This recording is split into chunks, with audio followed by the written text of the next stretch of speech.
I wanted it to definitely feel like, okay, like, you want to watch a Valentine's Day movie? Like, here's a Valentine's Day movie.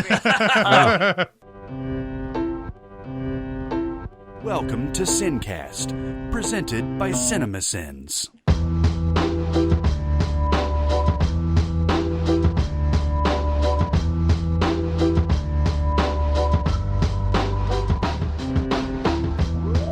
All right, everybody, welcome to the SinCast. This is Chris Atkinson from Cinemasins, joined as always by the voice of Cinemasins, Jeremy Scott. Hello. Hey, how's it going? Hi. From Music Video Sins, Barrett Share. Hi. Hello. Yeah. We also have Jonathan Watkins with us today. Hello, hello. And we have a very special guest today. Woo! Yay. We have director Maggie Levin. Yay! Hi. She is directing do we call it a TV show or just movie? It's a both. It's a hybrid. Yeah. An episode of an anthology movie series. Yeah, the anthology series is Into the Dark. And your episode / movie is called My Valentine. Indeed. Tell us about My Valentine. Oh my goodness. Well, it is so all of the Into the Dark movies are some loosely and some very strongly related to holidays. So as you can guess from, I don't know, maybe you can't guess from the really title that it's related to Valentine's Day. And it is about an abusive love triangle set in the pop music world. Okay. Yeah, and we have three people trapped in a nightclub trying to work out their difficulties, and the man at the center of this love triangle is a narcissistic sociopath. Oh, so no. I don't know if you've ever been trapped in a room with a narcissistic sociopath with psychopathic tendencies, but things get wild. Okay. I'm already there. I already want to see this. Yeah. And it is also a sneaky musical. Uh-oh. And yeah, there are a bunch of original awesome pop songs by an artist called Dressage. They are big earworms. I highly recommend, if you don't like getting awesome pop songs stuck in your head, then probably don't watch my movie. Everyone who hears these songs tends to go around singing them afterwards, which is awesome. Yeah. You have a music background too, though, right? I do. I'm kind of I've always been, like, grew up around music. My father's a musician, and I went on a lot of pop and rock tours with him when I was a kid. My community as a teenager and adult was always music and musicians. And when I first got into film, I started by directing music videos. And in general, I'm just, like, obsessed with music and the music world. The short that I did a couple of years ago was also about a pop star. I'm into the plight of the pop star. Yeah. The short film Diva is on your Vimeo. I don't know if there's any other places that people can find it, but I watched Diva, and it is crazy what you have your main character sort of going through during that whole thing. Like, there's so many people going around and giving her their opinions of how she's supposed to be. Diva's Totally. really well done. Thank you so much. Yeah. I feel like Diva is the spiritual and also, like, just world-based prequel for My Valentine. And for Diva, I was really moved by, I don't know if you guys have seen the Lady Gaga documentary. I haven't. But it's fascinating to me how many hands are on her all day, every day. And that really is the case for a lot of women in music who need to, like, look a certain way for everything. And so just the idea of being sort of trapped in this touring vortex where there's 100 hands on you all the time but you're never actually having like a real human connection with anybody. You're just being manhandled constantly. I found it sort of like fascinating and horrifying, and that's where that story grew out of. How do you not go crazy with that kind of thing going on? That's what I was sitting there thinking. It's a perfect premise for like a horror type of film, right? Is to set up this insane world that actually exists within our own universe. I'm going to tell you what really excites me about My Valentine is that I've seen two things that you've done that I would consider horror, and that I think you have a really good sense for what's scary. Thank you. First, I watched Vane. This party sucks. I watched this. First off, I have to admit that I did not know this was a VR experience when I first watched it. So I watched it on my phone, and I was like, what the hell is this? Like, the camera angles are all like weird. Their heads are cut off and everything. I was like, what the hell? And then I started reading about it. And I was like, oh, it's VR. And luckily I have a headset. So I watched Vane in the headset, stood up in my room and started it's really, really cool. I love the whole 360 and walking around and looking at people who are like, just like appear out of nowhere. And I think you can do that on your phone too, right? Like you can actually like scroll over, and I think I got I'm it sure to do you can, but much easier for the Oculus. And like I said, I had no idea it was VR, so I was just like, okay, that's a really so interesting funny. way of filming. Anyway, that one and your music video for Fast Friends Creeper. Yeah. Oh, that fucked me up. That video fucked me up. It was so good. I'm halfway through the video, and I started realizing what was going on, and I was like, how much have I missed? I gotta go back and see what I missed before I got to this part. Like, that video is awesome. It really is. I started watching it, and I was like, okay, there seems to be sort of a recurring character here, but I wasn't really paying much attention. And then, like, by the end of it, I was like, oh, whoa, wait a minute. Now I must watch this again. Awesome. I'm so glad. So what is your sort of approach when it comes to horror and being scary and everything? What do you have a philosophy on that? Yeah, well, I think, there's a lot of real life vampires aside, there's plenty of real life situations that are really dreadful. I think, and Creeper, I'm so glad you guys liked Creeper. That's like, it's one of my favorite projects, and it kind of, it really came and went off the radar, and that band is so good, and that song itself is so haunting. Yes, it is. Yes. The song is amazing. Thank you. Well, I mean, I didn't make it. Thanks. Talk about an earworm. Yeah, no kidding. Yeah.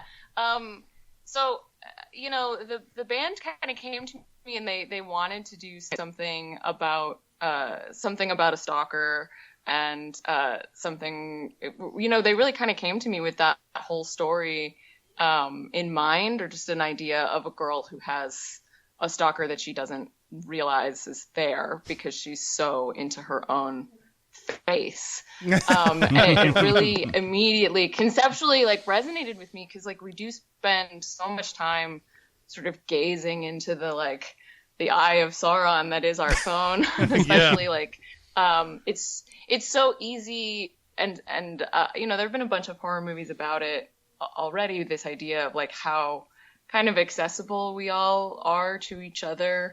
And I think, I mean, it's all about, that video is all about that last shot to me. Yeah. When we shot that first thing, I was like, oh, we're going to have fun here. It's going to be great. No, it's when you think about that last image, I think about things like Blair Witch Project or things that set you up at the end. Only in context is that scary. Yep. Because otherwise, it's just paranormal activity. When she's standing next to the bed, that's not scary until you see that time code advance like for 3 hours or something like that. So I think you did a great job contextualizing that scare. Thank you so much. And shout out to that actress Nicole who did all her own camera work. And we had an interesting experience shooting that we were like on Melrose here in LA, and people started wondering what, there was something about what Nicole was doing. We had a couple of guys follow us around that day. Oh, wow. Very strange.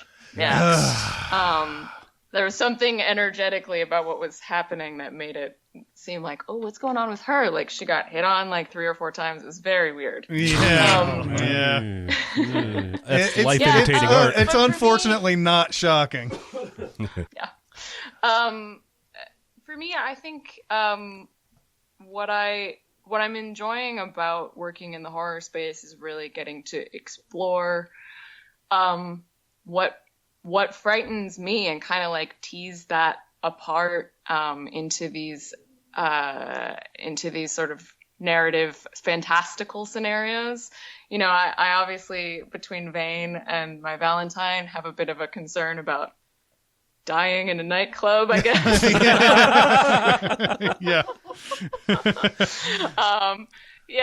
And then but then for me, the sort of like gore and like big blood elements, I don't know if this is an odd thing to say, but like that, to me, that aspect of it is like pageantry and fun, and that's related to my like theater background of doing stage combat and live blood effects, and like the bigger the blood spurt, the more proud of yourself you are.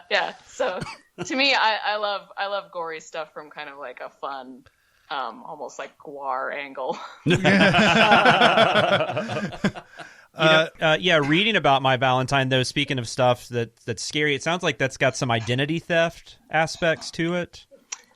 I hope that's not like spoiler. I mean, I read about it in an article. I was just curious what drew you to that subject matter, I guess. Is it just because of how scary it is, or? Yeah, well, I think what is at the core of that is there is an unfortunate and very frightening similarity when you have the misfortune to be close to abusive. I would say, I'll go ahead and generalize and say abusive men, but a particular kind of abusive man that really showed up in the sort of more notable Me Too narratives and showed up in very close proximity to my own life. And I noticed this thing happening, and as all of these women kind of awakened to these scenarios in their lives and me at the same time, there's this unnerving thing, this parallel between a lot of the stories of the idea of a man dating a woman and sort of turning her into an imitation of the previous woman. And there was like uncanny, eerie, frightening stories that I was hearing from friends about, like, being the same guy dating a bunch of people, and they all dyed their hair the same color, and they all lost 25 pounds. And this idea of somebody who could like get into the minds of smart women and transform them into the same idealized person. So the idea kind of started from there, and then like built out into identity theft, which is also scary. I was just trying to. That seems like a pretty good idea for a horror movie, but I was trying to think of other people that have even done that, and I really couldn't even come up with anything. I thought that was pretty unique. Maybe Jordan Peele to a point. Well, I was going to say you missed that classic Jason Bateman movie, Identity Thief. Oh yeah. That was definitely a horror. That was scary. That is true. That's right. That's true. Yeah. So Melissa McCarthy. Yeah, I mean, and it's something that we're all so susceptible to, right? Like anybody could be anybody at this point in time, and that's so frightening. You know, absolutely. Look at all the catfishing situations, like just in general, the possibilities, the techno paranoia possibilities of how anyone could be anyone is it's a good area for horror. Yeah, absolutely. So this is probably a pretty like generic question, but as a horror fan, I'm just curious: were you a horror fan coming into this, or is this just? I was a fraidy cat as a kid. Gotcha. I'm like the person that saw Scream and like couldn't sleep for 3 weeks. So I'm a late onset horror fan. Cool. And I think I come at it particularly from like, I'm obviously a great big fan of vampires, which I know is a little bit bastard stepchild of horror, but well, there are a couple in there. I also think like My Valentine certainly has a relationship to the movie Green Room.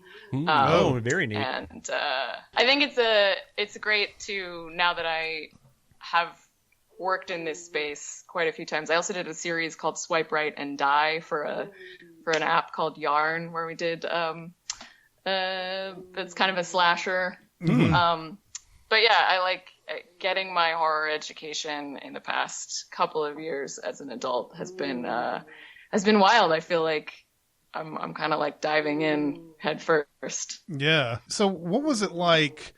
Does Hulu does Hulu like sort of give you any like notes or anything, or do they say here, absolutely, do this, or are you just kind of left to your own devices? How does that process work? Well, the Into the Dark model is really filmmaker driven, and I think they said filmmaker forward, but it's television, and it's also like, you're part of this collection. So there's an absolute collaboration between Hulu, Blumhouse, and the filmmaker. Sometimes the filmmakers, I'm in a unique position in that I wrote and directed My Valentine, but that's not the case with every episode. Yeah, and I mean, I found them to be like absolute no BS, wonderful collaborators who, you hear nightmarish stories about how studio input is really, it's like handcuffs you to things you don't want to do, but I didn't find that to be, like, my experience was a really terrific experience, which is like everyone cared. Not only did everyone really care about the film, but everybody saw the same film. Wow. Ultimately. That has to be rare. That's really important. Yeah. Yes, it absolutely is. I have two questions, Maggie. Mm-hmm. Is there an individual dying in your room, or is there an animal that's like? Oh my God! There's a French bulldog. He's asleep. Yeah, we did not know what was going on. Sorry. Sounded like either somebody was experiencing extreme enjoyment or dying. Yeah. Yeah. I'm gonna show you Spud. Right. I didn't want to sit directly next to him because that's fine. What a cutie. There's a cutie. Oh my God. He's adorable, I but love he bulldogs. is loud. Oh my. Just to contextualize, that's what's up. Yeah. But yeah, no, thank you. what really I'm interested in figuring out, this is the first like feature length project that you've done, correct? Yes.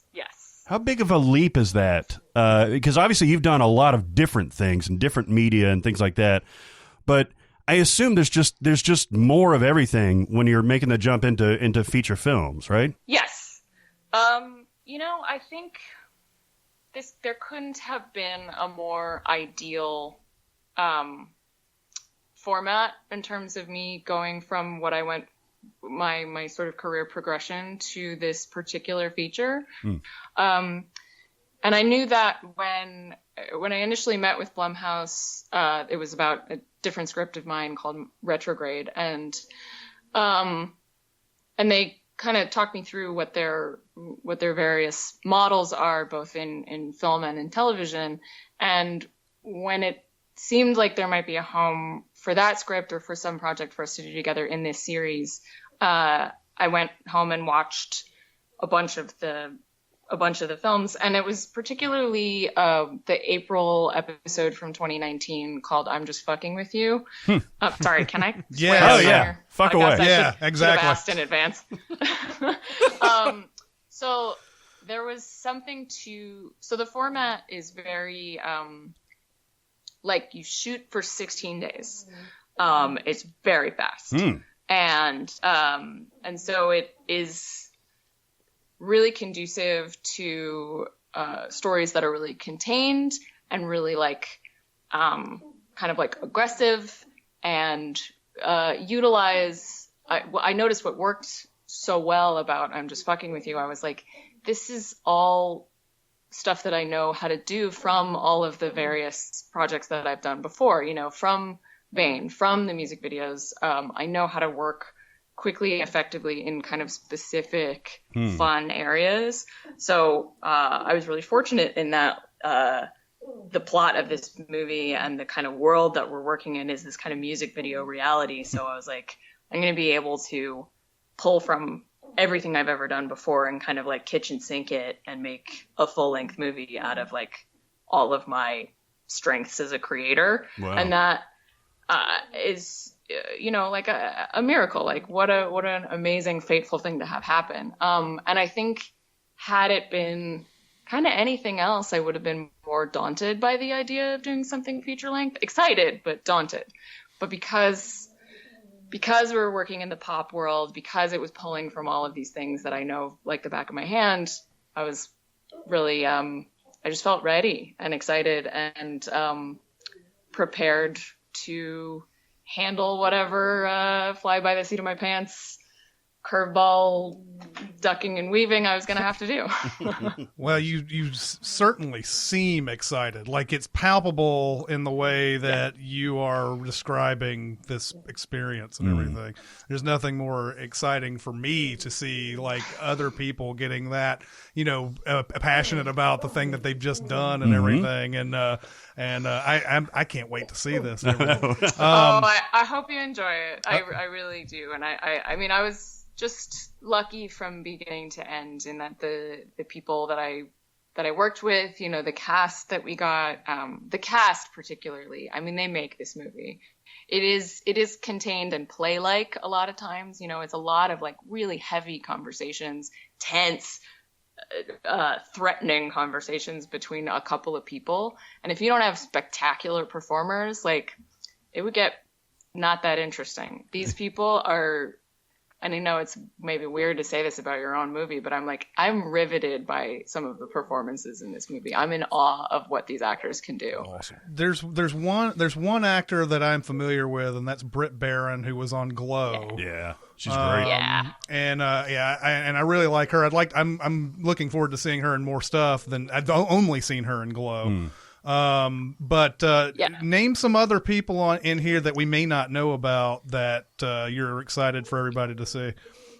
Oh yeah, Benedict Samuel is our I mean, I think I can go ahead and blow it because from the moment that he walks in that he's the villain. He was on Walking Dead, and he played Mad Hatter on Gotham, and he's done a bunch of indie film. Oh, okay. Terrific. He plays psychotic so well that you would never know that he's a real sweetheart. Just really, he would be doing these like awful things, and then we'd finish the scene and he'd go like, oh, this guy's kind of an asshole, isn't he? We're like, how do you do that? Just flip it on, flip it off. And then Anna Laurie, who actually plays the Creeper in Creeper, is one of the other gals in that wig, and she's phenomenal in this movie. I mean, Britt's of course fantastic, and Anna Akana, who I have worked with before, also collaborated with on her show Miss 2059, and I did a couple of music videos for her. She plays a character called Julie, and she's just like, she's a powerhouse. I've been enjoying screening the movie for people and hearing like Julie's lines always get laughs, which makes me proud. Yeah.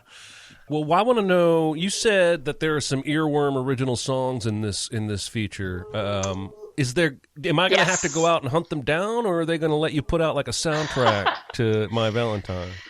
I mean, I'm hoping that, and I don't know for sure, but I'm hoping that there will be an official way to get this soundtrack into your home car, into your home entertainment system. What? I don't think we'll be selling CDs, but I think that there will probably be a way to get the songs on YouTube or Spotify. The band's what, Dressage? Is that what you said? Yes. So Keely is her artist name is Dressage, but she wrote these incredible songs that are a big part of the plot line as well. Like she really did an amazing thing of translating what needed to happen emotionally in the movie.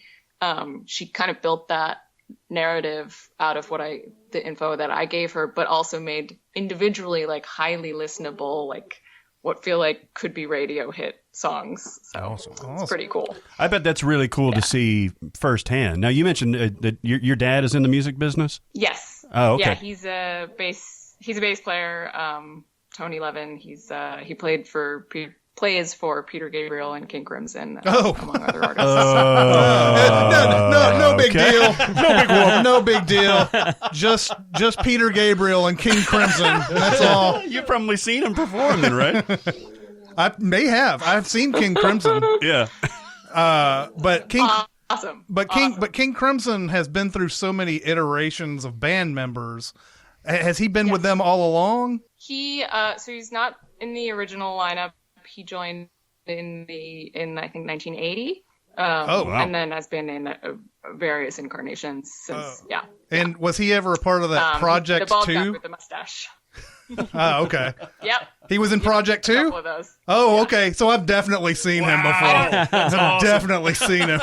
That's pretty awesome. I actually don't. I know he was in a couple of the projects with the K in them. Right. I'm not sure which number actually. Oh, okay. Sure. Okay. But I have seen King Crimson and I've seen Project 2. So there's a good chance that I've seen him. That's awesome.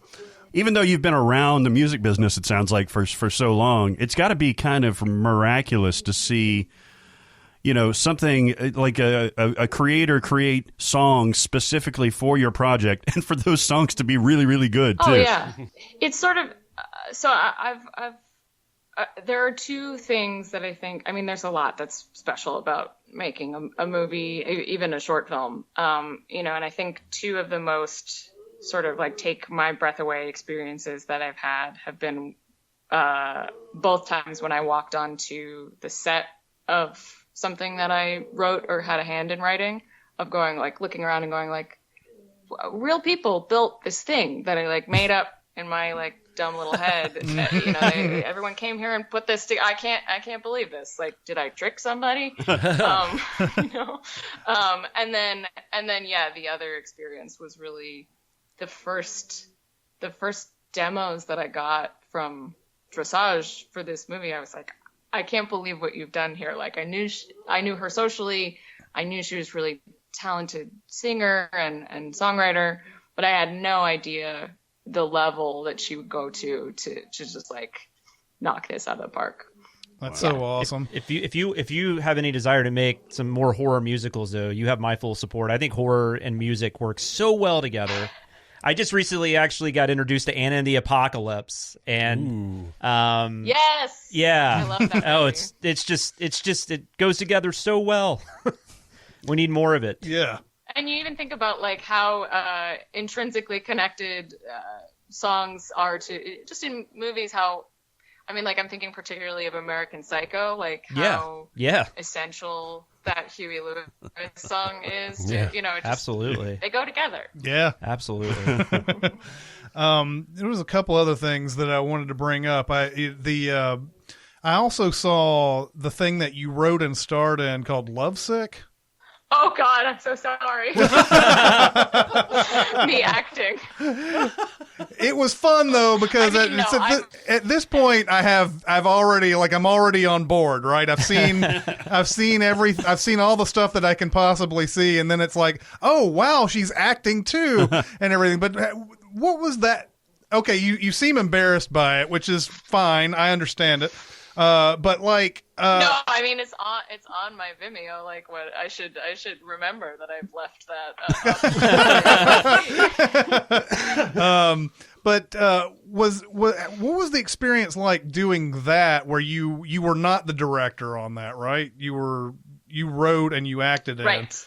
So what was that experience like? Did you feel like you were letting your child into the world with somebody else directing it, or was it just kind of like, oh, this is going to be fun? Well, that was my first kind of foray into the kind of like self-made series of films that I did to kind of lead me to this point. That was like the first time I took a chunk out of my all the pennies that I had been saving for years, and I was like, I'm going to make a little movie with this. And I had that idea for a while, that Lovesick idea. I ultimately acted in it for kind of convenience sake. Because it was specific, kind of, it was my, I wrote a movie kind of about myself. So I was like, I'll just be in it. I went to theater conservatory. I know how to act, but sure. And I had been working with a cinematographer before that who introduced me to sort of his circle of filmmaker friends. And when I met Braden Herrera, who still is like one of my main collaborators, he co-produces and edits a lot of my work. It was, I had done a couple of film directing projects, but I was nervous about stepping into narrative. So I was like, you know what, I'm gonna just focus on the producing and writing of this one. Braden, I felt like, really understood my overall vision for the film and also was just more technical than I was at that time. And I'm really actually very grateful for that experience because it taught me a lot about, first of all, trusting myself in the future to just be able to dive in and direct things. But I am glad that he did it because he brought some aspects to it that I think are really special. And it was also the beginning of a really formative collaboration. Like, again, Braden has edited almost everything I've ever done since then. So, yeah. You said it was about yourself. I'm hoping that some of the things, obviously not the fantastical elements that happen in it, but I'm hoping some of the things my heart is actually literally falling out of my chest. Right. Just out there on the chest, and the other guy's got a heart on his sleeve and everything. And I'm hoping that the scenario, this is a hilarious scenario, by the way. The guy that you save from his alcoholism comes back with another woman, and then like you've broken up with him, he's out of your house, all of that, and then you go home with another guy, and then your ex-boyfriend shows up to your house wanting to bang two other girls or something like that. and I'm hoping that didn't happen. It's not that far. I'm sorry? It's not that far from the truth. Oh, my God. Wow. That's insane.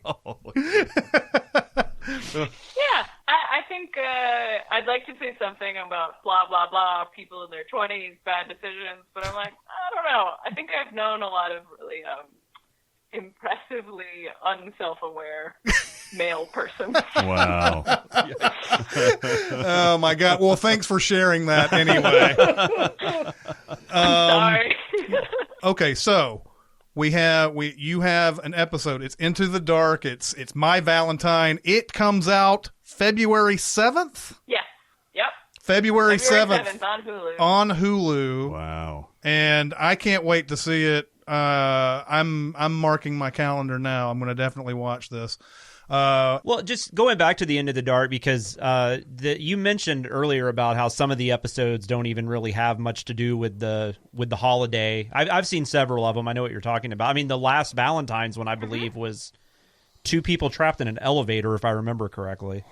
Oh yeah. Yeah. Down. Yeah, Down. That's right, with Natalie Martinez, I think is her name. But what did that play into when you wrote this? Were you? I mean, I guess, what did the holiday play into it, I guess? Or did it really have to? Were they concerned about that at all? Or No. I found that, like, I probably leaned further into that than... I remember when we were having our initial sort of design conversations about the movie, having already developed the story and everything, it's not like Pilgrim, which is an episode where first Thanksgiving reenactors are the are the ones that bring the horror. This is more like it's set on Valentine's Day, but I really wanted it to feel like a Valentine's Day movie. So there are like hearts all over the place. It's very pink. It's very, like there's a heart hidden in almost every single shot. Ooh. So I wanted it to definitely feel like, okay, like you want to watch a Valentine's Day movie? Like here's a Valentine's Day movie. And also, this came direct from the first conversation I had with Hulu, which is that we really wanted it to address kind of contemporary relationship issues, like what's in the cultural conversation about relationships right now, about romance. I mean, this is definitely a toxic romance story, but it also deals with a lot of like very up to the moment kind of pop psychology about how we relate to each other. A huge theme of the movie is about overcoming enmeshment, which is a kind of codependency, and so that's how it's Valentine's Day related. Awesome. It's much better than the movie Valentine's Day, starring Ashton Kutcher and everybody else on the planet. No. Mm-hmm. Well, I was going to say, from the horror aspect, you don't have a lot of competition there. You got Valentine from Jamie Blanks, and I guess My Bloody Valentine would be the one. I love that how it's great to be able to do these seasonal things though, because every holiday on Twitter you see the horror fans talking about whatever it is their movie they're watching that holiday. So now yours is probably going to be up there. That's got to be cool. Yeah.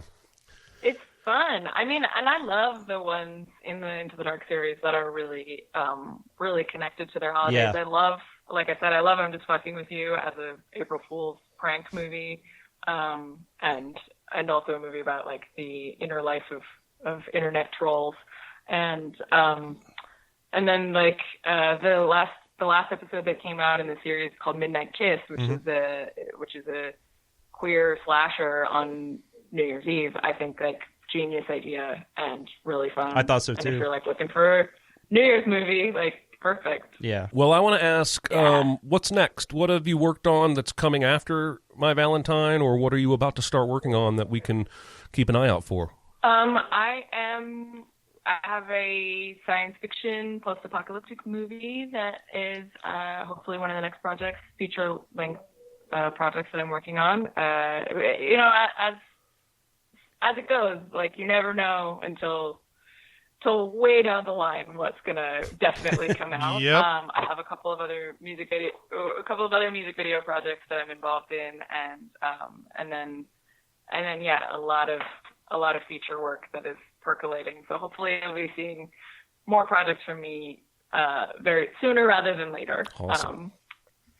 And without getting myself into over-promising, I think that's as much as I can say. Yeah, exactly. You can't get your heart set in Hollywood. You can't do it. Can't do it. Gotta practice non-attachment. It's like whatever comes. I'm definitely trying to do another horror project though very soon. Awesome. Well, you're definitely comfortable in that. Yeah. I'm actually really curious. I've heard this asked to other horror directors by people. Since you said you're just kind of getting your feet wet over the last couple years, if you were asked to do like a major franchise movie in the horror genre, is there one you would be really drawn to? I know you mentioned Scream was one that was a childhood scare. Yeah, that's a really great question. I think that there's not a franchise that I feel like, like spiritually related to. I would like to do like a proper teen slasher, and I would love to see that. I really love the kind of like teen high school, like Sabrina, Jennifer's Body, like demon possession is very interesting to me. So I would love to work in that space for sure. I hate to go because I could talk about movies with you forever, but again, it's on Hulu. It's Into the Dark. It's My Valentine, coming out on February 7th. Definitely watch that. But where can people find you and talk to you if you really want people to talk to you? I am at Maggie Levin on Twitter and Instagram. And you can find most of my work on www.maggielevin.com. Levin spelled Levin. This is how we set this whole thing up. I saw Scott Derrickson had retweeted a tweet from you, Maggie, saying that you're open to doing podcasts. You got a movie coming out. It was before the trailer came out. The trailer's fantastic, by the way. Thank you. And I said, yeah, I definitely want to talk to you. We definitely want to talk to you. So that was very, very cool. Thank you, Scott, for boosting that. And thank you for tweeting that. Yeah. Thank you, Scott, for so many things. Like, Scott has been an incredible producer and champion of my work. And, I absolutely would not be sitting here without him.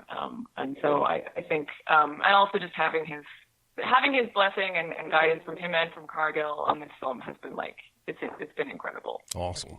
That's so great to hear. They certainly have the pedigree, the horror pedigree. Yeah, for sure. Yeah. I watched Sinister like this. Yeah, I practically did too. I love Sinister so much. Thank you so much, Maggie Levin, for coming in and talking about your movie today. We are definitely excited to see it. I can't wait. Why can't it be February 7th already? It'll be here before you know it. Yeah, I know. You're right. But appreciate you coming in and thank you. We hope you continued success. Thank you so much. Take care. All right, everybody, it's time to talk about Mubi once again. Yeah, Mubi is, wow, you get really... He gets... something comes out of you. Something comes out of you, Kevin. That's a movie that's not on Mubi. No, it's not. There were a couple of movies I watched in this past week. One was called Tower. Oh, I saw this too. Yeah, really, really good. Yes. It is a recreation of the gunman on the University of Texas campus at Austin. Yeah. It was I think it was this wasn't the first mass shooting, was it? It's certainly the most famous. The first famous one. The first, well known, I guess. It takes people's eyewitness testimony and people who are still alive today, and basically puts actors in as the people as saying their words, but in an animated style, and it does a recreation of it, like minute by minute and everything, and where everybody is at any given moment and their different stories. It is compelling as hell. Yes, it is. It's a first person account of this horrifying event, which we've unfortunately become kind of numb to. But this was back in the 60s, and they really had no idea what to expect, how to react, that kind of thing. Mm-hmm. These are just normal everyday people, mostly, some security and some police later on. But like getting their stories of like the confusion and how everybody's reacting, and then resetting and going back on the timeline a little bit is really, really well done. There is a woman who is pregnant during this time, one of the first people who gets shot, and it's like 100 degrees. Everybody talks about how unbelievably hot it was. And there's this guy up on this tower who's shooting everybody, and she had to stay down on the ground, this hot sidewalk, for 100 degrees, and for a couple of hours, I think. And that's what a lot of the witnesses are saying. They're just saying, there's this pregnant woman out there, and I don't know, everybody wants to go save her, but they can't because there's a guy up there shooting. It is one of the most compelling movies I have seen in a long time. It's crazy. The style itself reminds me a lot of Richard Linklater and like Waking Life and stuff like that. With the Austin connection, I actually thought he might be somewhat connected to this movie. Is it rotoscoped? Yes. Oh, interesting. Yeah. It's got that kind of like the kinetic, like realistic type of look, but still very animated.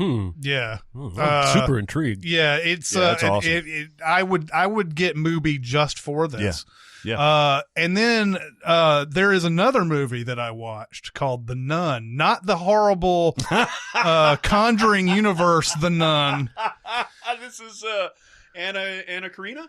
Yeah, Anna Karina, who is one of the most beautiful women of all time. Yeah. But this is from 1966 from Jacques Rivette. And this is another ridiculously good and compelling movie. It's based on it's not a true story, but it's based on a nun who it's based on a time where families would send their daughters to a convent until they got married, or if they wanted to increase their wealth, essentially, where they didn't have to pay a dowry to them. This is in the 18th century. So this is about this woman who is who goes into a convent basically for this reason, and then her parents basically actually, when it's time for her to take her vow, she says, "I don't want to do this anymore." But she's not allowed to do this anymore, and there's so many political reasons why she can't just leave the convent.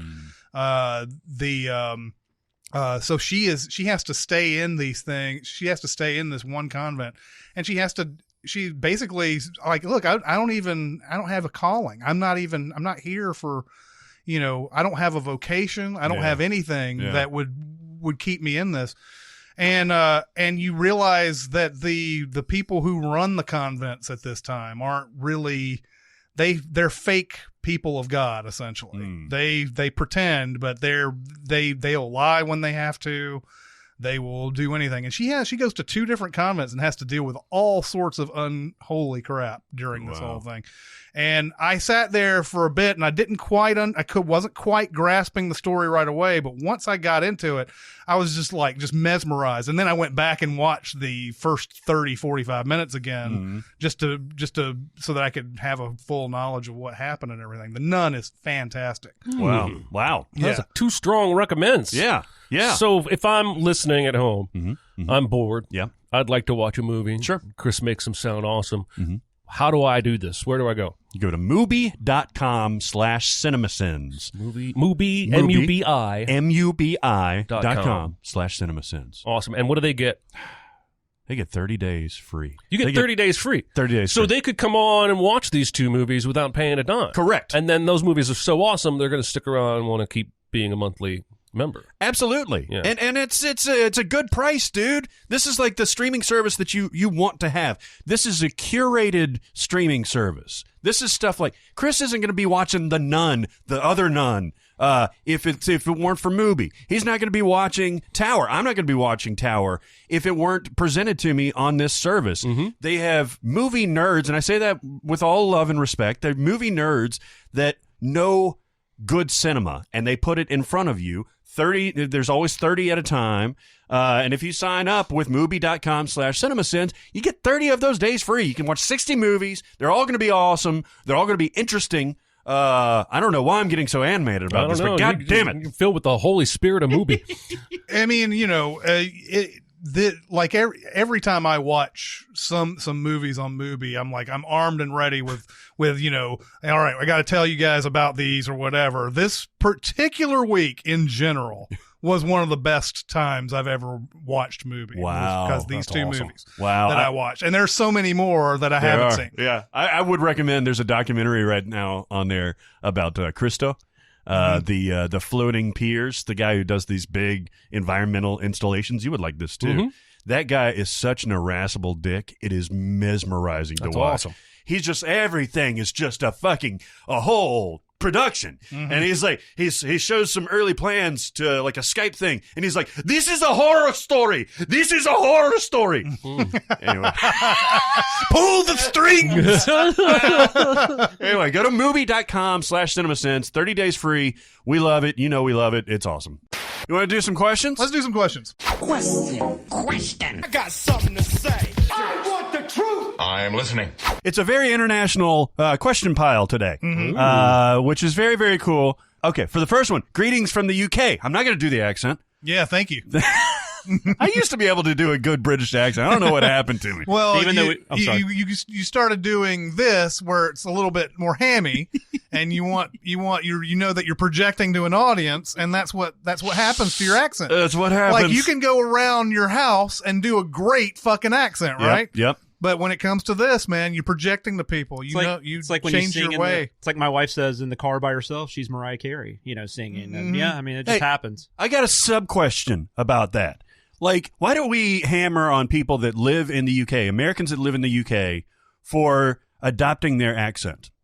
when Australians or British people that live in the States over a long period of years, they tend to lose their accent too, like Mel Gibson or Nicole Kidman or something like that, right?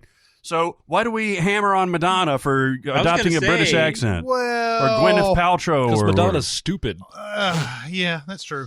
But like I don't think that they lose their accent as much as they have it impacted by living here. Like to some people, Nicole Kidman still sounds like she is just straight off the plane, from Australia. And I remember in New York dealing with a guy who was British, and he sounded as British as fuck. But like to all of his friends, he sounded like he had been adopted by the United States. Yeah. And so it's all a matter of what you're constantly hearing, and then when you hear something just slightly to the left or right of that, that's what. Because when I went to New York, I sounded like the fucking banjo player. I was going to say that. I was going to say that too. Whenever I go to the West Coast, people say I have a thick Southern accent. Everybody here is like, "How are you from here?" Yeah, you know, exactly. So I would talk to people and it's like, "Yeah, I know. I probably sound like Jethro from the Deep South to you guys, but to people who live down there, I sound like I don't sound like I'm from there." Yeah. You know? So, I always slipped in a little Southern accent when I was managing a theater if I had to deal with customers. Oh yeah, Like I felt like it disarmed them. Yeah. It did. Like, hey, y'all. Appreciate you. What can I do for y'all? What's the trouble? Anyway, it was completely off topic. And Chris just flipped them off. If they fuck you, motherfucker. I did. We've had this for a little bit, so apologies about the recency thing. Greetings from the UK, longtime viewer and listener. With Watchmen finishing a while back, I was wondering if any of you guys had been watching it. Also, I was wondering if you had any thoughts on any other spinoff shows / films like Angel to Buffy that are worthwhile and not just a cash grab. How about the fact that HBO is now saying Watchmen is not going to have a second season? Fuck yes. I think it's awesome. Yes. Because I think it takes balls both for Lindelof and for HBO to say, that's really good and we're okay ending it there. Like I would have bet money that he walked away. They would have just brought in somebody else to run it, but they don't want to do it without him. You know, it was such a perfect ending to all of those characters. Mm-hmm. Did you end up watching the whole series, Chris? What, Watchmen? Uh-huh. I only saw the first episode. That's all I've seen too. It's grown in stature in my head over time because I think there's 9 episodes, something like that.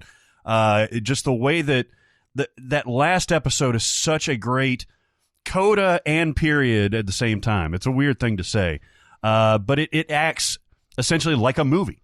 And these characters and that narrative played out in a perfect way. So I am very, very glad. And I loved the show, not as much as I think our colleague Aaron has said it's one of his top series of all time. My question is this because of a creative decision that they've made to just make it one season, or is it because it was so expensive to make and very few people were watching it? Like they needed a Game of Thrones type audience to sustain it. Well, and that's the thing. I don't think we know much about ratings. I don't think it got anywhere near the highest HBO show ratings, and I think it got all the critical acclaim, but not maybe the following.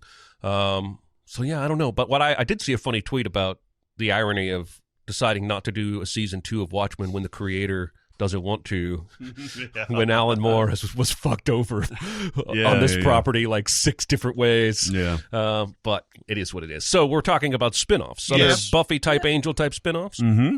Who do you got? Well, because you guys stole some of the better ones, I decided on, how about the Jeffersons?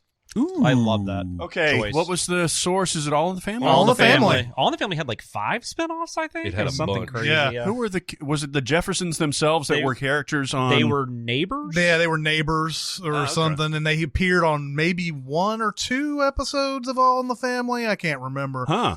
But they flipped that into 11 seasons and 253 episodes. That's insane. And it was a very funny show. I fucking love the Jeffersons. Yeah, man. for sure. And it's something that it's hard because it established its own sort of I don't know, legend, I guess, in some way. It's hard to remember that it was a spinoff. Yeah. That's how successful it was. Yeah. So I'm going to go with that. I used to watch the Jeffersons all the time. Me too. And of course, guys like us don't really understand the impact of the moving on up to the east side type of thing. I certainly didn't. Yeah, until later on, where these guys are just. This is Sherman Hemsley is like a self-made man doing spectacularly well. You know, he's got a cleaners. Is that what it was? I think so. It's like a laundry or something. And they tackled a lot of interesting things. There was an interracial couple. Was one of the main. Was two of the main characters on there. Which in the 70s and 80s, I mean, that's a lot. It's a great line when they first introduced the baby, the interracial couple. Yeah, they're like, "Oh, he's so cute." Weezy's like, "Oh, he's so cute," and George is like, "And he's black." Also, one of like as a kid, there was an episode of that show that terrified me. It was Wheezy witnessed like a murder, I think, or something. Man, the 80s did not give a fuck, man. Yeah, and it was like at a Halloween. There was like Halloween, so this guy was dressed as a rabbit, and I was scared of like people dressed as rabbits for like years because of this. Yeah, because of this episode. Yeah, it's like the Different Strokes where they got kidnapped. Oh my god, Different Strokes. I mean, like all these. Yeah, Different Strokes had one of the most terrifying episodes of a sitcom, taking out the calm out of that. Yeah. It was, and then like, they used to do that very special episode. Punky Brewster had an episode about a serial killer in her neighborhood. I mean, fucking 80s, man. Oh my god. These kids these days are fucking soft, man. Yeah, they are. One of my all-time favorite shows is Star Trek Deep Space Nine. So, I mean, and you could easily just do Next Generation in here. I just kind of prefer Deep Space Nine for whatever reason. Deep Space Nine is actually why I really got into Star Trek. That really got my attention. I think because it actually had like more continuity. Next Generation had continuity, but it was still more Planet of the Week, Creature of the Week. Whereas Deep Space Nine, because of, I think, the fact that it was so stagnant, it was stationed in a specific place, they kind of they did a lot more with supporting characters.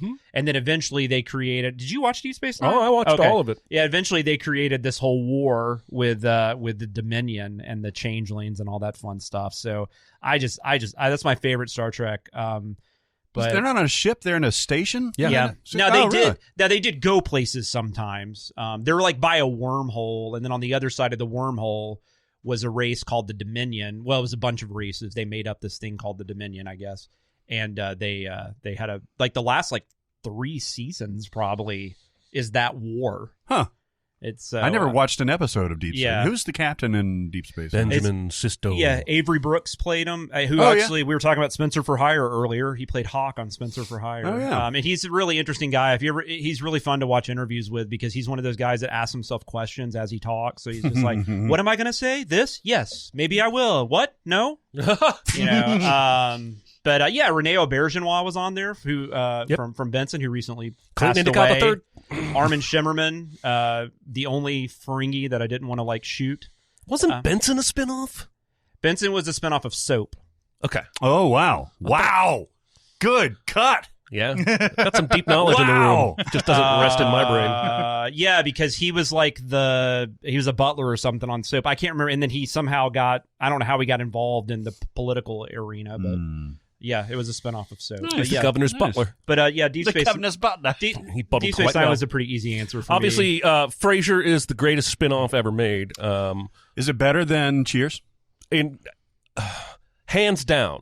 But it is, right? Cheers fans are going to disagree, and that's okay. Yeah. Because that was your first love, and I think I like them about the same, but I know what you're saying. I mean, Cheers is super good quality. I'm not trying to say it was a bad show, but I think Frasier is potentially the best sitcom. I'm watching them for different things, I guess. That's true. Yeah, that's so. But I'm going to go with Master Chef Jr.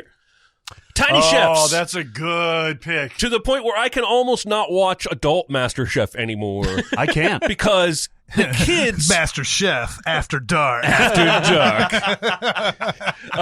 Red Shoe Diaries. The kids are, A, adorable. B, they are every bit as good as chefs as the adults they bring on that show. They sure are, yeah. And they'll cook shit I've never even heard of. And C... it is the most supportive reality show of all time. If one of those kids starts crying, instinctively the other kids will say, "It's okay, Timmy. You can do it." And when they get eliminated, they do group. I'm getting goosebumps thinking about how fucking supportive these little kids are to each other. Every time a new season of MasterChef Junior comes on, I get giddy. It's almost up to Top Chef level for me in terms of like quality food reality programming. For different reasons.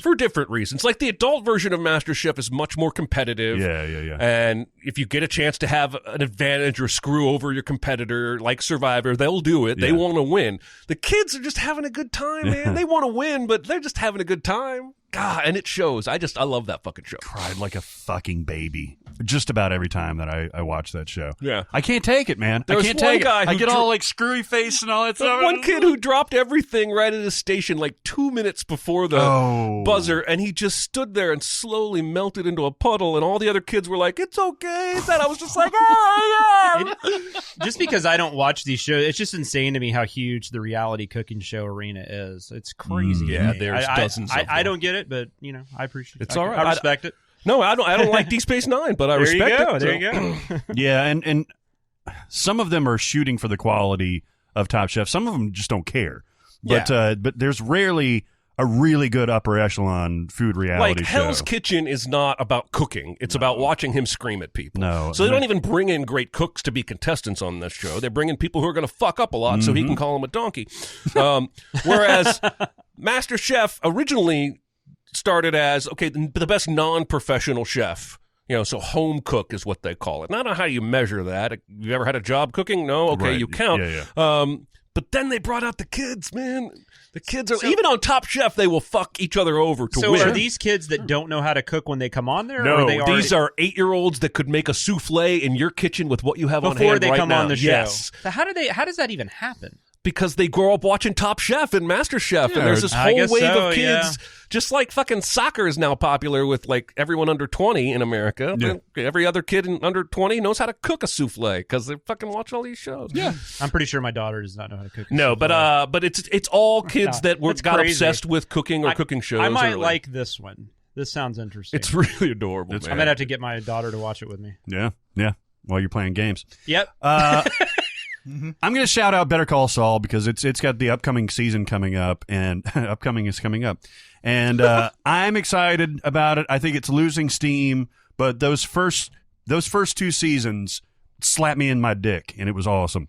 But I really want to talk about Get Him to the Greek, which is a weird spinoff because it's got the one character from Forgetting Sarah Marshall, and then it's got the same actor playing a different character from Forgetting Sarah Marshall. Yeah, but did you get it? Did you get it? There's actually a name for that too, and I can't think of what it is. There's a name for that type of thing. Oh, really? Yeah, Dressage. It's not a Yeah, it's not a it's called dressage. sequel or a spinoff, but it's like I don't know. It's a dressage. We'll just call it. It's that. so weird. It's a murder of crows. Because it's so weird because Jonah Hill's character in Forgetting Sarah Marshall was so enamored with rape, baby death. What's the guy's You name? gotta do something. That guy? No, who's the Russell Brand character? That's who I was singing. Well, I know, but what's his name? Aldous Snow. Aldous Snow. He's such a big fan of Aldous Snow, going 6 to midnight and all that stuff. But like in this one, he's just thrown into this crazy situation. You've seen this movie, right? Get Him to the Greek? Yeah. No, I feel like one of you told me never to watch it because it was bad. You know what? It may have been me. It definitely wasn't me. I know it was you. You used to hate this movie because you made fun of me because I loved it so much. I actually like this better than Forgetting Sarah Marshall. Oh, wow. I'm not at that level. But I love Forgetting Sarah Marshall. I guarantee you it wasn't me that told you not to watch it. because you like it, right? Yeah. Yeah, Oh, I actually so didn't good. like it when I first saw it. I don't like it as much as Forgetting Sarah Marshall, but Yeah. I do Oh like my it. god, that opening though with the what is it? The Jesus? What is he?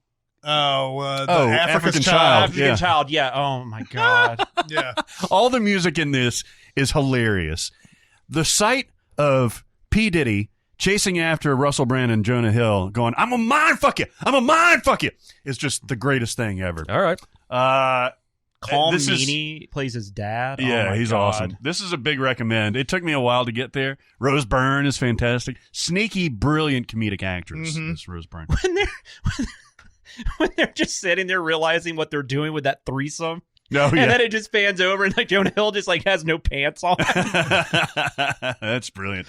Oh, Yeah, yeah, Elizabeth Rose Byrne. Moss is in this. Like, Yeah, that's this right. is this is a fun movie that's aged much better than I thought it would. And Russell Brand really is like the fourth best thing about this movie. Yeah, I mean, he's he's really only got the one note for me. I actually think I think he's more interesting when he's not trying to be funny and he's saying all kinds of kooky political shit. Yeah. When he's trying to be serious is when he's more entertaining to me. And it's kind of like Popstar, where the music is it's silly and it's ridiculous, but at the same time, it like you could kind of see it being a real thing, if that makes sense. This one, yeah, you're right. It's very much like Popstar. Yeah. In that it's completely absurd. Like Rose Byrne sings a song about her asshole. Yeah. What is it called? I don't remember what it's called, but I just remember at the end or something like that. Yeah, but at the end she's like, I'm talking about my asshole. Yeah. It's also time to talk about Likewise. Yeah, it is. I got a Likewise story. You want to hear my Likewise story? I do. Sounds awesome. All right, look. I'm up in Wisconsin. Go up to see the Green Bay Packers win their game. Yay. Then they lost. So we flew into Milwaukee, right? Milwaukee. And so we had some time before, yes, Milwaukee. Nice Alice Cooper reference. Love it. Which means the good land. Had a little time before our flight back. So I look up and I'm like, you know what? I want some cheese curds. Because it's Wisconsin. It's cheese curds. That's what Fried cheese curds are the greatest thing in the world, especially if you get them in Wisconsin. And so I open up my Likewise app. I said, I'm in the middle of Milwaukee. Show me the best cheese curds. Nice. Directed me to a restaurant right down the street, right on the river. And they were the best cheese curds I've ever had. That's awesome. Score Likewise. Score. Yeah. That's excellent. That's exactly what it's meant to be for, though, Correct. right? Is to help you find things like other things you like that you weren't aware of before. Correct. Yeah, it took into account what I had rated properly before, like what I dig, what kind of cuisine I like. And this is just one feature of this app. It's a recommendation service called Likewise, and it recommends podcasts and movies and TV and books. And it's really extremely useful, and you should download it. One thing I like about it is it doesn't just recommend, hey, you might like this movie. It says, hey, you might like this movie, and that's currently playing on Netflix, or you can rent it on Amazon. It'll tell you where you can go to go get it, not just a pure recommendation. It's actually directions. And that's a tough thing, too, when you're trying to look for movies a lot of times. Like, where is it playing? Yeah. And this filters that stuff out. It does. Even currently playing movies, it'll give you showtimes and stuff like that. What's trending, what's hot. 1917 was all over it recently, and that's based on my previous rating of movies too. And it's absolutely right. 1917 rules. Yes, it does. So this is, you can go to the Google Play Store or the Apple D app, the App Store and Apple, and you can download it here. If you're on the interwebs, if you're on your laptop or whatever, you go to likewise.com/SinCast. Let them know that we sent you, and download it there. Yeah. And it's free. It's a free app. It is. No one's trying to sell you anything. Yep. And we think you'll enjoy it. Yes. Sometimes actors, usually early on in their careers, are referred to as the discount version of a more famous or successful actor, sometimes by Cinemasins. What are examples of actors who shrugged off the title and grew to be actors of their own merit and skill? And this asshole questioner took Jesse Plemons as being the discount Matt Damon. Yep. Asshole. Yeah. Because that's obviously the best one. I'm going to say that I did not answer this question the way it was asked. Oh. But I do feel like there is a somewhat similar situation, which is what Nicole Kidman was going through when she first came up, and she was basically known as Tom Cruise's wife. Mm-hmm. She had her own successful career in Australia. Dead Calm, fucking great movie, by the way. Flirting. Yeah, exactly. And then she comes over and does Days of Thunder. Yep. And that's how American audiences mostly got to know Nicole Kidman, was that movie at first. And then the whole tabloid, they're getting married and they're they're the hot couple in Hollywood and everything. And then they started doing all these movies together, Far and Away and all that. And so people started thinking Nicole Kidman as Mrs. Tom Cruise, and that's all. Mm-hmm. Then she did To Die For. 95? 95. Yeah. And that started to erase pretty quickly. And then Eyes Wide Shut, Moulin Rouge, all that. And then of course, especially after the divorce, it was oh, okay. Yeah. She has her own talent that has nothing to do with Tom Cruise. Fucking amazing. And, I struggled to actually come up with, one that had not been already said when we were doing our emails.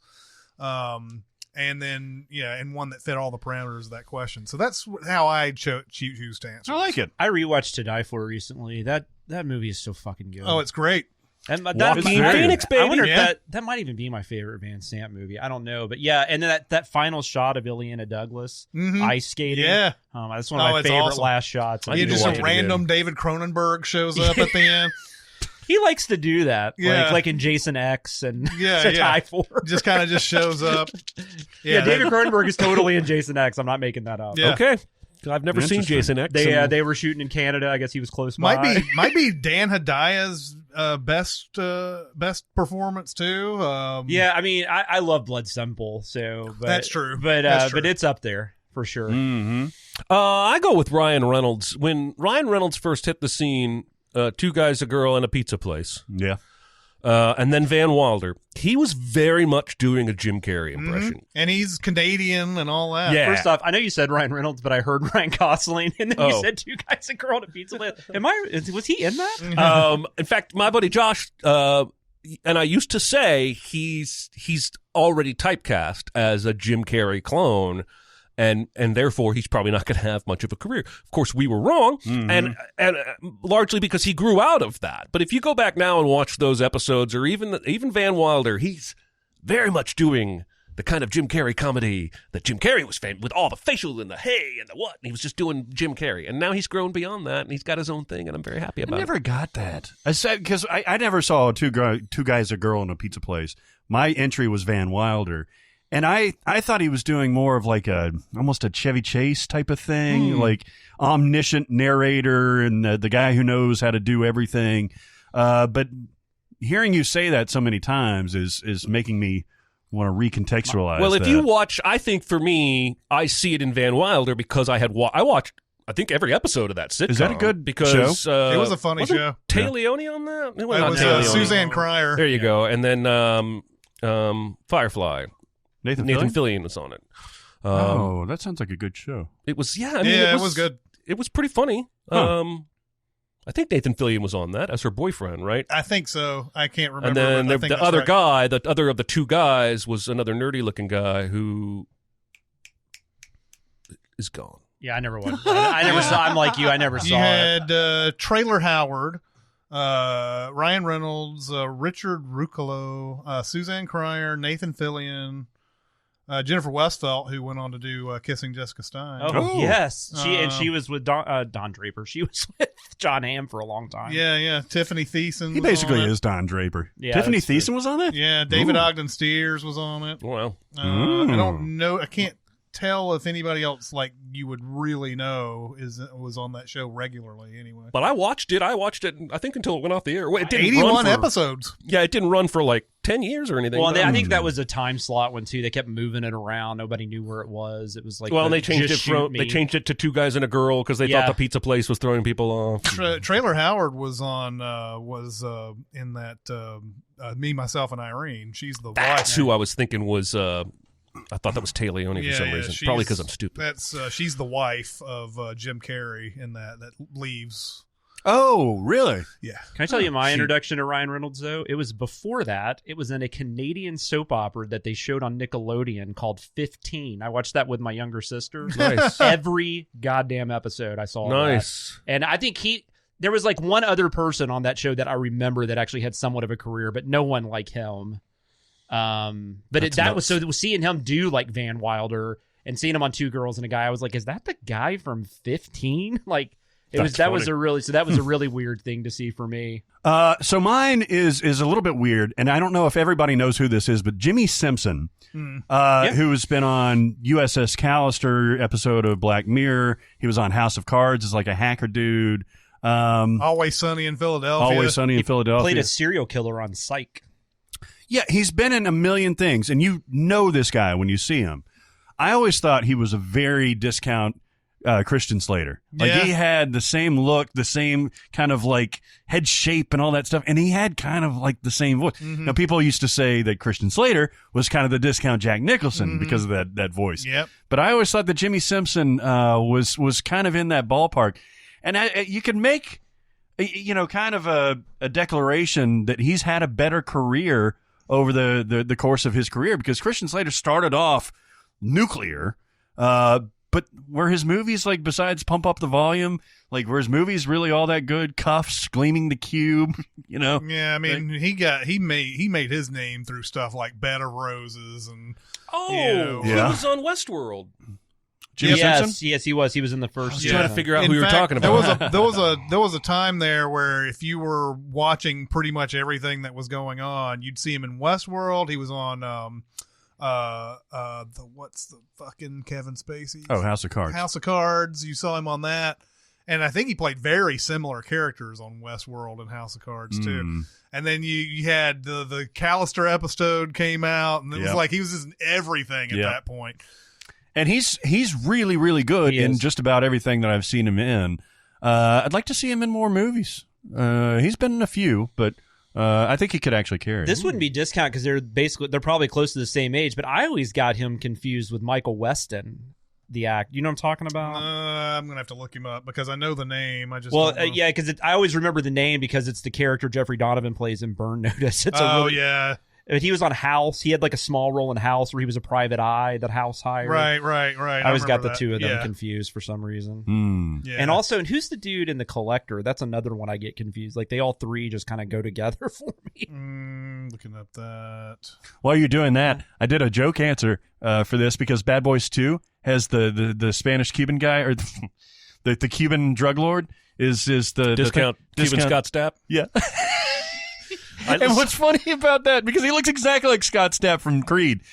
Creed. Yeah.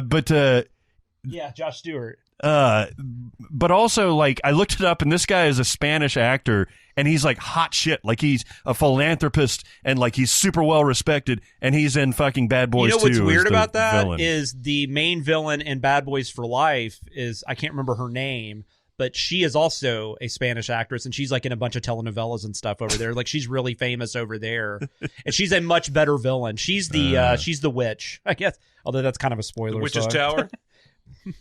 You'll know she's kind of a witch at the very beginning of the movie. She's a witch, baby. Yeah. You fucked a married witch? I recently watched The Man Who Killed Hitler and Then Bigfoot, starring Sam Elliott. Have you heard of this movie I've before? heard of it. I haven't seen it. Starring Sam Elliott. Then The Bigfoot. And The Bigfoot. Yeah, that's right. You guys always joke about movies with incredibly generic titles that really don't tell you anything about the movie. And this felt like the antithesis to that. It made me want to ask, what are the films with the most outlandish, specific, interesting, or otherwise wild titles that you guys have seen? Okay, so I have Tu Wong Fu, Thanks for Everything, Julie Newmar. Mm-hmm. Have you seen that movie? I haven't. I saw it when it came out. But me too. I don't think I've seen it either. I don't remember anything. It's about drag performers, right? It is. Yeah. Swayze, Snipes. Like at the top of their game almost, right? Yeah. I'm surprised I haven't seen it because that probably came out around we were just going to everything. But I missed it came out, I think, 95, maybe, somewhere around there. No, that's a great pick. Dr. Strangelove or How I Learned to Stop Worrying and Love the Bomb. The Positively True Adventures of the Alleged Texas Cheerleader Murdering Mom. Is that a Lifetime movie? It was an TV movie. HBO movie, I believe. HBO or Showtime. It was like one of those. It was cable. And then I went real simple with the last one, Being John Malkovich. Yep. Yeah, that's perfect. Yeah, that's a good one. Well, there's that. The new Harley Quinn movie has a super long title. Yeah. Birds of Prey, Harley Quinn, The Emancipation of Fantabulous, whatever. Yeah. Suck My Rainbow. Or How I Learned to Stop Worrying About the Bomb. Yeah. What? I've always wondered about that extended title, that Dr. Strangelove. Mm-hmm. Who is that referencing? I don't know. I think that is some reference to something, but I can't remember what it was. It's not to a character. I guess it's to the viewer. It's I think it's based on an essay or something that I don't know. Well, and originally that was like trying to explain why it would be based on an essay would take a whole podcast. Sure. That was originally supposed to be more of a thriller too, right? But then I think didn't Failsafe. There's something about Failsafe made him change his mind because Failsafe in it came out like the same year. And, well, he's definitely influenced by other movies. He scrapped that whole Napoleon thing. I think, once he found out they were adapting that, he just decided to do. I think that sounds familiar. Yeah. I had Teen Titans Go to the Movies. I thought that was pretty. I like that movie. Yeah, it is fun. Dude, Where's My Car? And Young Frankenstein were the three I came up with. Nice. Dude, Where's My Car has become endlessly watchable to me. I've never seen it. Seriously? wow. Yeah, never seen it. Oh, man, that's a good movie. I don't go out of my way to watch a lot of Ashton Kutcher movies. That's just Not that I would blame you. Or Sean William Scott, for that matter. true. But he's got role models, though. It doesn't wear thin on me. It's like Beavis and Butthead is like stupid humor that really should grate on me, but it's perfect. It is. There's two kinds of stupid humor. The kind that I think is funny, and the rest of it. That's another good. Beavis and Butthead Do America. Would that work as a specific title? Probably. Oh, that's a great, yeah. In terms of title specificity, I thought of Hobo with a Shotgun. Yes. Have you seen that? I have. Oh my god, It's a pretty straightforward title. Yeah. And then for long titles, one of my favorites has always been The Englishman Who Went Up a Hill and Came Down a Mountain. Oh yeah. Because it, I think, has multiple meanings. Like this town wants to have a tourist attraction of being able to say they have a mountain, but it's too short to be officially. But they think it's close. So Hugh Grant is here to measure this mountain and declare it, or to measure this hill and declare it a mountain, so the town can thrive. He goes up a hill, he comes down a mountain. He also grows as a man. He goes up when he's a hill, he comes down when he's a mountain. I saw that in the theater. I Did you really? too. I did. Is it Hugh Grant is the guy that goes to that does the measuring? I think so, yeah. I only saw it one time. It's an eclectic cast in that, though. I remember it being very He was on a charming. roll, man. This was after 4 weddings, but he could do anything he wanted. Yeah, I want to say like Pete Postlethwaite or somebody like that had to have been in it.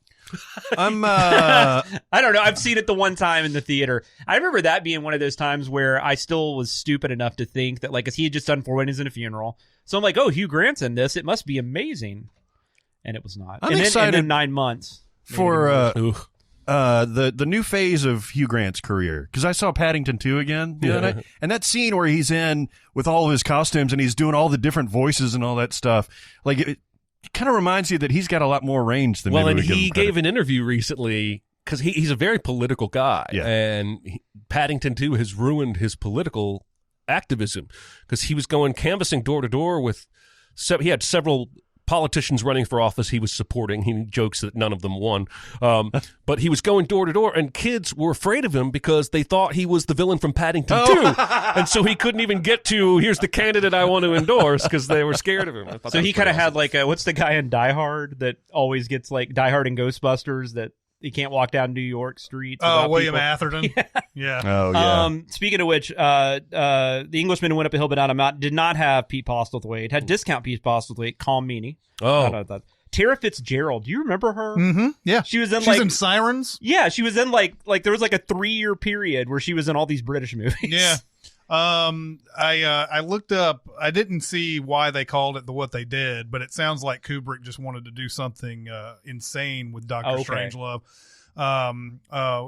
Other titles considered were Dr. Doomsday or How to Start World War III Without Even Trying.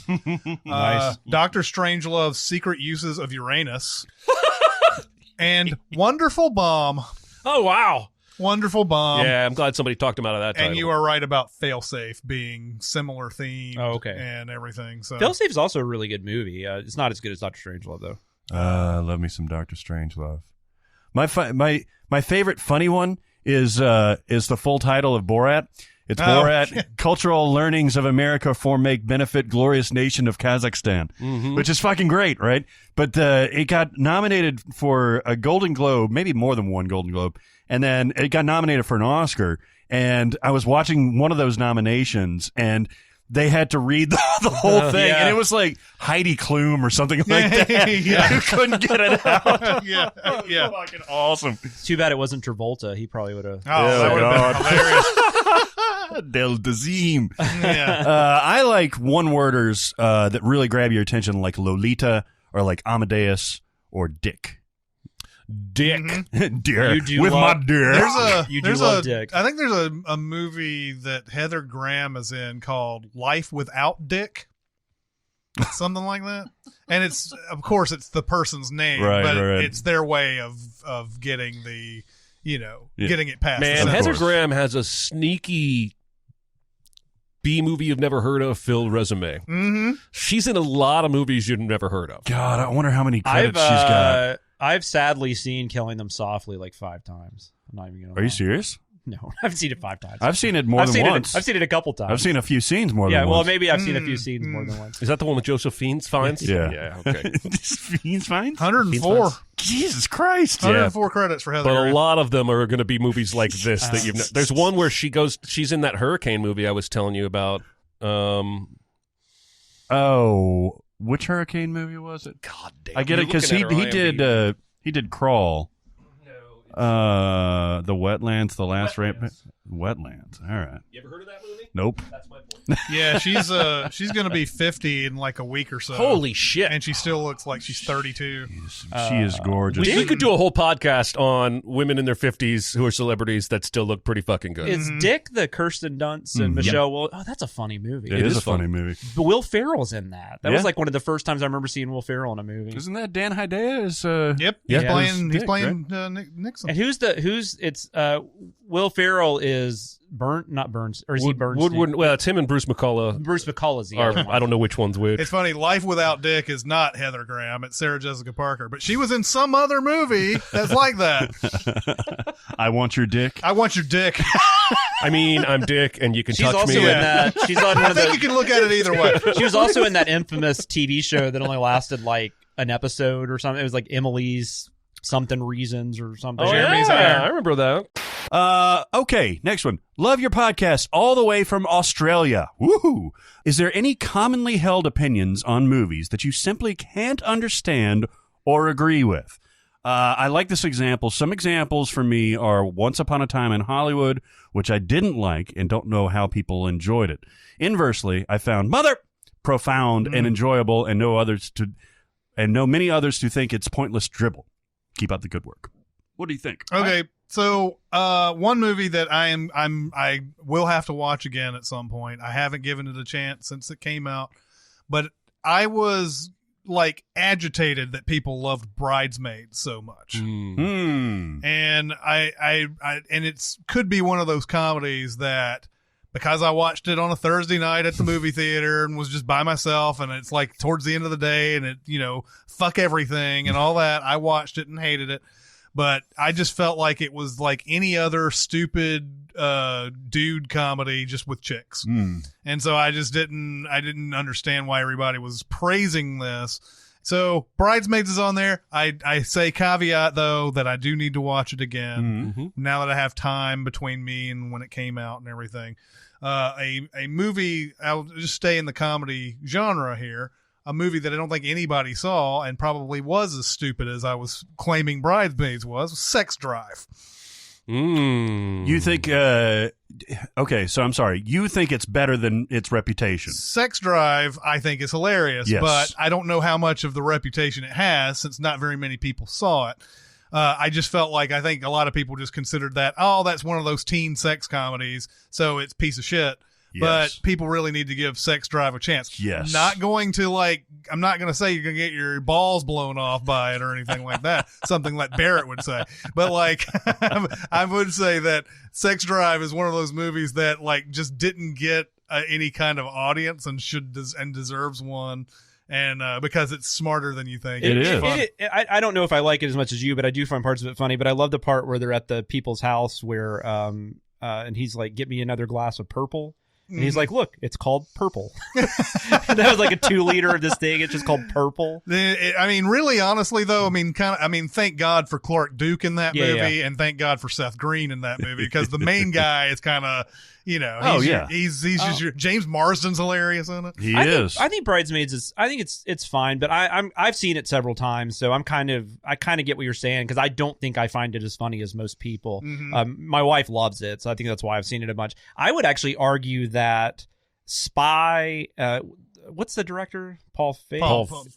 Feig? Yeah. It's Paul Feig because Kevin Feige is the Marvel. I would argue the next 2 movies he did though, the Spy and then the one with Sandra Bullock and The Heat. The Heat. I would argue both of those are better than Bridesmaids. Actually, I think so. I think the tie to, and I've seen Bridesmaids probably about 3 times or so.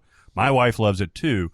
Is the relationship between Kristen Wiig and Maya Rudolph is so strong. Yes. Like, it brings out the comedic elements, especially when they're just kind of like fucking around a little bit. I'm sorry for. Did you have more? I was about to break in for some reason, but go ahead. Well, they also have like a pretty emotional like tie-in, and that fight that they have at her wedding party or whatever.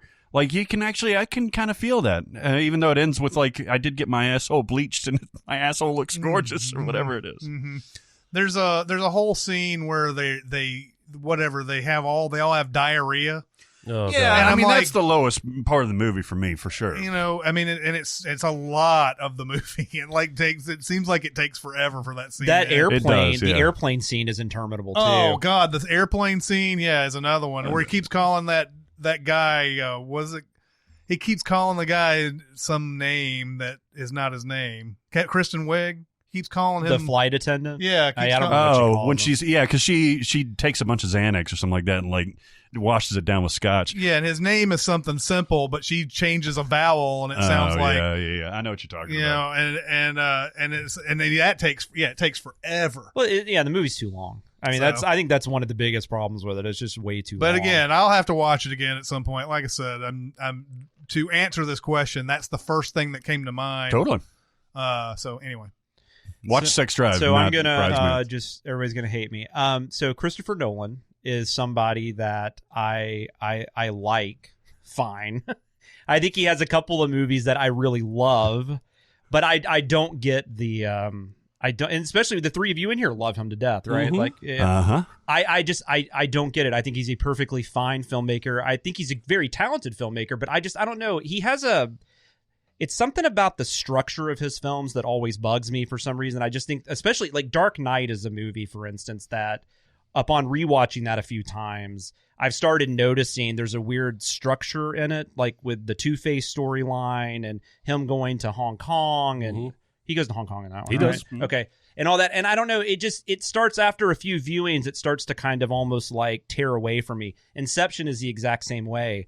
And I like both of them. I just don't love them. I guess like a lot of people do.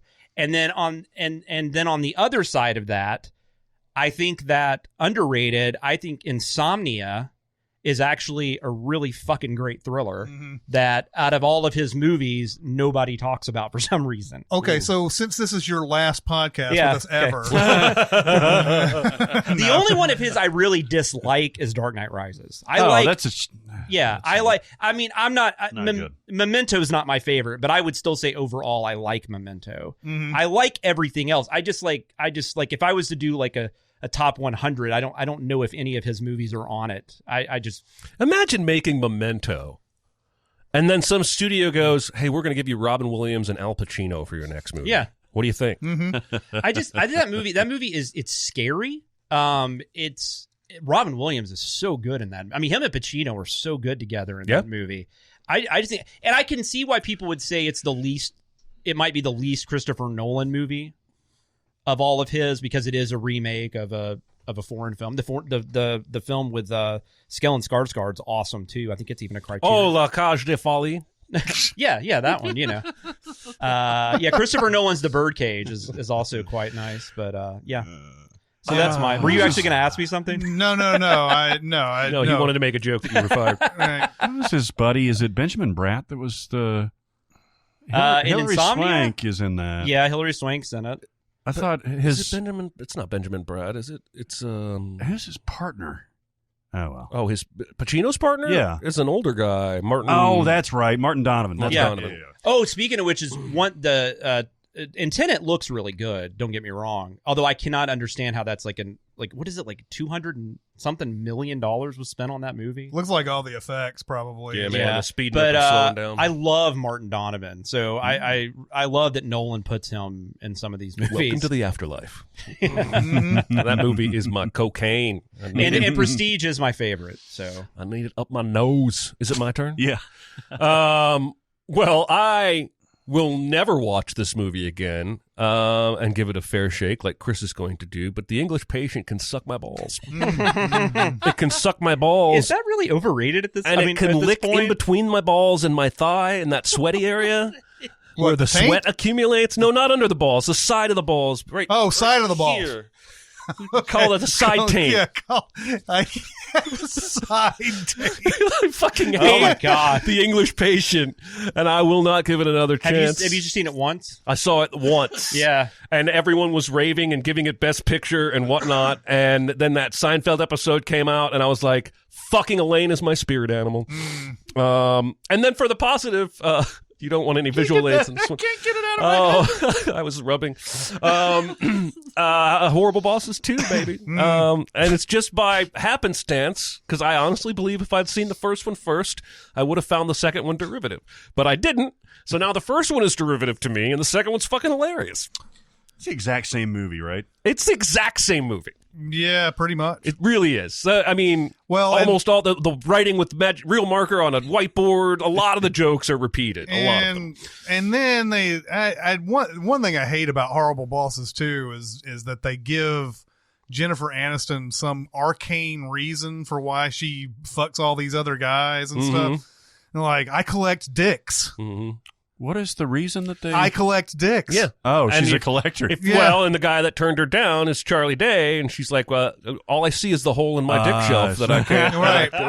And it's... You've seen this many more times than I sure have. And it's like, you know, because I like the fact that in the first one it didn't have anything to do with some weird fucking, you know, just who cares? Yeah. You know, but yeah. English Patient is a hard movie to... If you hate it... There's nothing I can tell you that makes it better. It's just that, I mean, I think it's well told. Anthony Minghella, who did Talented Mr. Ripley, did this. Walter Murch did the editing. There was like some just amazing fucking things that they shot in there and that he cut together. But if you end up just saying it's about a guy who is, it's about a tawdry affair and people like, you know, committing adultery and stuff. If you reduce it to that, then yeah, that movie's, you don't know what the fuck, that movie's not good. I do reduce it to that, but I also, no, I just reduce it to that. And I think we should stop like trying to have sex in bathtubs in general. Yeah. Give me something I can use. Exactly. Speaking of Oscar winners, though, somebody had a list on Twitter. There was something going around yesterday about what's your favorite Best Picture winner from the last decade. And then I looked at the list, and I'm like, holy fuck, like, I don't want to talk about any of these movies. It's not been a great 10 years. I mean, like, if Argo is like... Or I mean, 12 Years a Slave is probably the best, but that's also not a movie that I'm just gonna like. Hey, let's watch 12 Years a Slave tonight. Let's do this, you know. Brad Pitt, Jesus. So Brad Pitt, Jesus. There you go. But yeah, no, that was kind of sad to look at that. Yeah.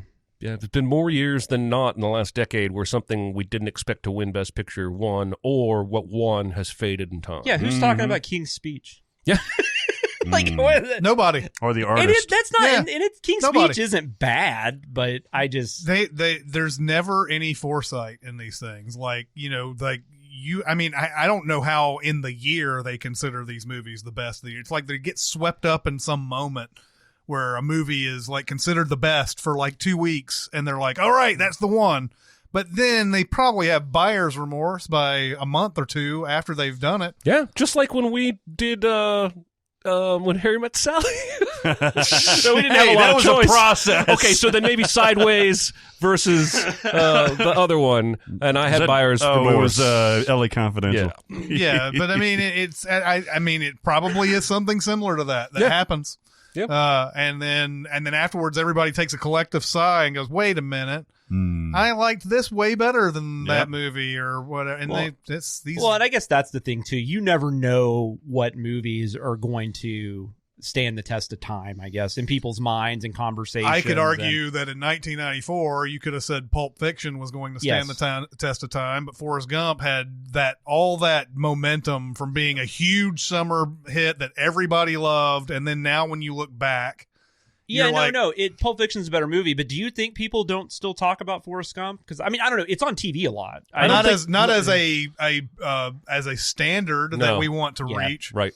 They still talk about it, sure. Yeah. Because Hanks is great in it, and it's, you know, it's a different kind of movie. But But we can't agree that in 1986, Out of Africa should have won. Oh God, Out of Africa! Fuck that movie.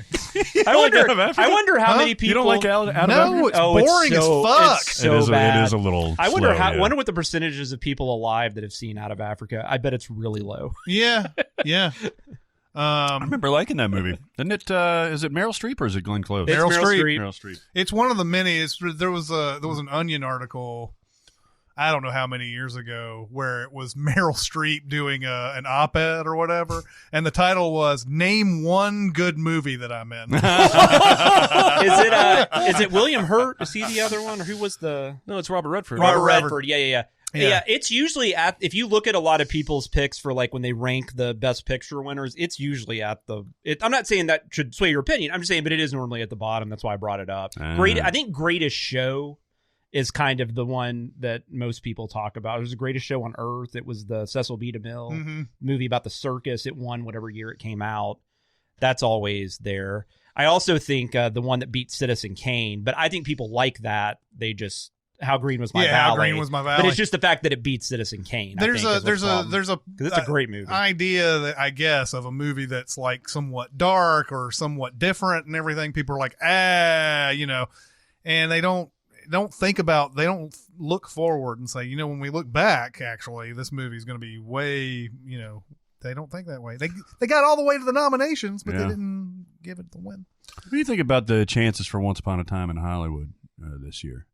It's as open a race as I've seen in a while. I mean, I think I still got to go with 1917. I haven't even seen 1917. I've predicted 1917 since I heard about it. Yeah, I mean, 1917 is the current front runner. They're not giving anything to a Netflix movie, and anybody that thought and plus I think Irishman. I'll tell you what, if they give it to Irishman after not giving it to Roma, I'm going to riot. They're not going to. No, 1917. That's going to take a while. 1917 is the current front runner because the Producers Guild just awarded it. I would think Once Upon a Time in Hollywood would probably be next. Joker has the most nominations, so it's hard not to think about that. I do not see that. We're all going to be angry on Oscar night when Joker wins. I won't be angry. It doesn't do anything to me. That's actually my answer to this question is Joker, but that's an easy one. I don't know about Once Upon a Time in Hollywood. Has anybody seen it more than once yet? I've only seen it once, but I have buddies of mine who've seen it 3 or 4 times. I've seen it 3 times. Have you really? Yeah. Do you really like it? I really like it. Yeah, it's not my favorite of the year though. But I would take Parasite over it as far as the nominations go. Most Tarantino movies are like this, where you watch it that first time. And you're like, oh, that was good. And then you watch it a second time, and then there's a lot of stuff that, what are you doing? You know what? You're right. No, I'm just thinking about Your eyes started darting back and forth. And I was like, oh, shit, you're about to launch into me. This is when Barrett fell in love with Chris. Yeah, exactly. No, I would not have thought of that if you hadn't mentioned it, because I loved Pulp Fiction the first time I watched it. But Reservoir Dogs took a second. Kill Bill definitely took a second. Mm-hmm. Hateful Eight. Yeah. You're absolutely right. Inglourious Basterds, same way. Because it's so different. What he does is so different that I don't think my brain could keep up with it. And so you're right. I probably will like Once Upon a Time in Hollywood the second time. Yeah, there are movies that you watch and you're not exactly into what it's doing an hour into it. And then by the time you're ready to be like, okay, put this movie inside of me, you're like, oh, that was great. And then you don't watch, then you come out going, well, I don't know, that first hour wasn't all that good. But then you watch it again and you're like, oh, okay, I know what's going on now. I know what he's trying to do. A lot of people who aren't like movie buffs watch Once Upon a Time in Hollywood, and they don't get what he's going for with all that DiCaprio stuff. Where they're showing all his different movies and like all the different things that they used to do back in the late 60s and these things. I mean, Tarantino is both parodying and like sending a love letter to that era of movies and everything. So you have to kind of be on board with that, and if you're not, most people I think came into that going, okay, this is the Charlie Manson story. You know, they went in there expecting this to be that. And then they were like, what the fuck is all this other shit? Yeah. And to me, that's part of the reason that I had it kind of lower, is that I thought it was too indulgent when it came to that stuff. And all the driving scenes and all that. But I think if if you have that context going into it, I'm curious to see how you're totally right about that. My actual real answer to this question is album reviews.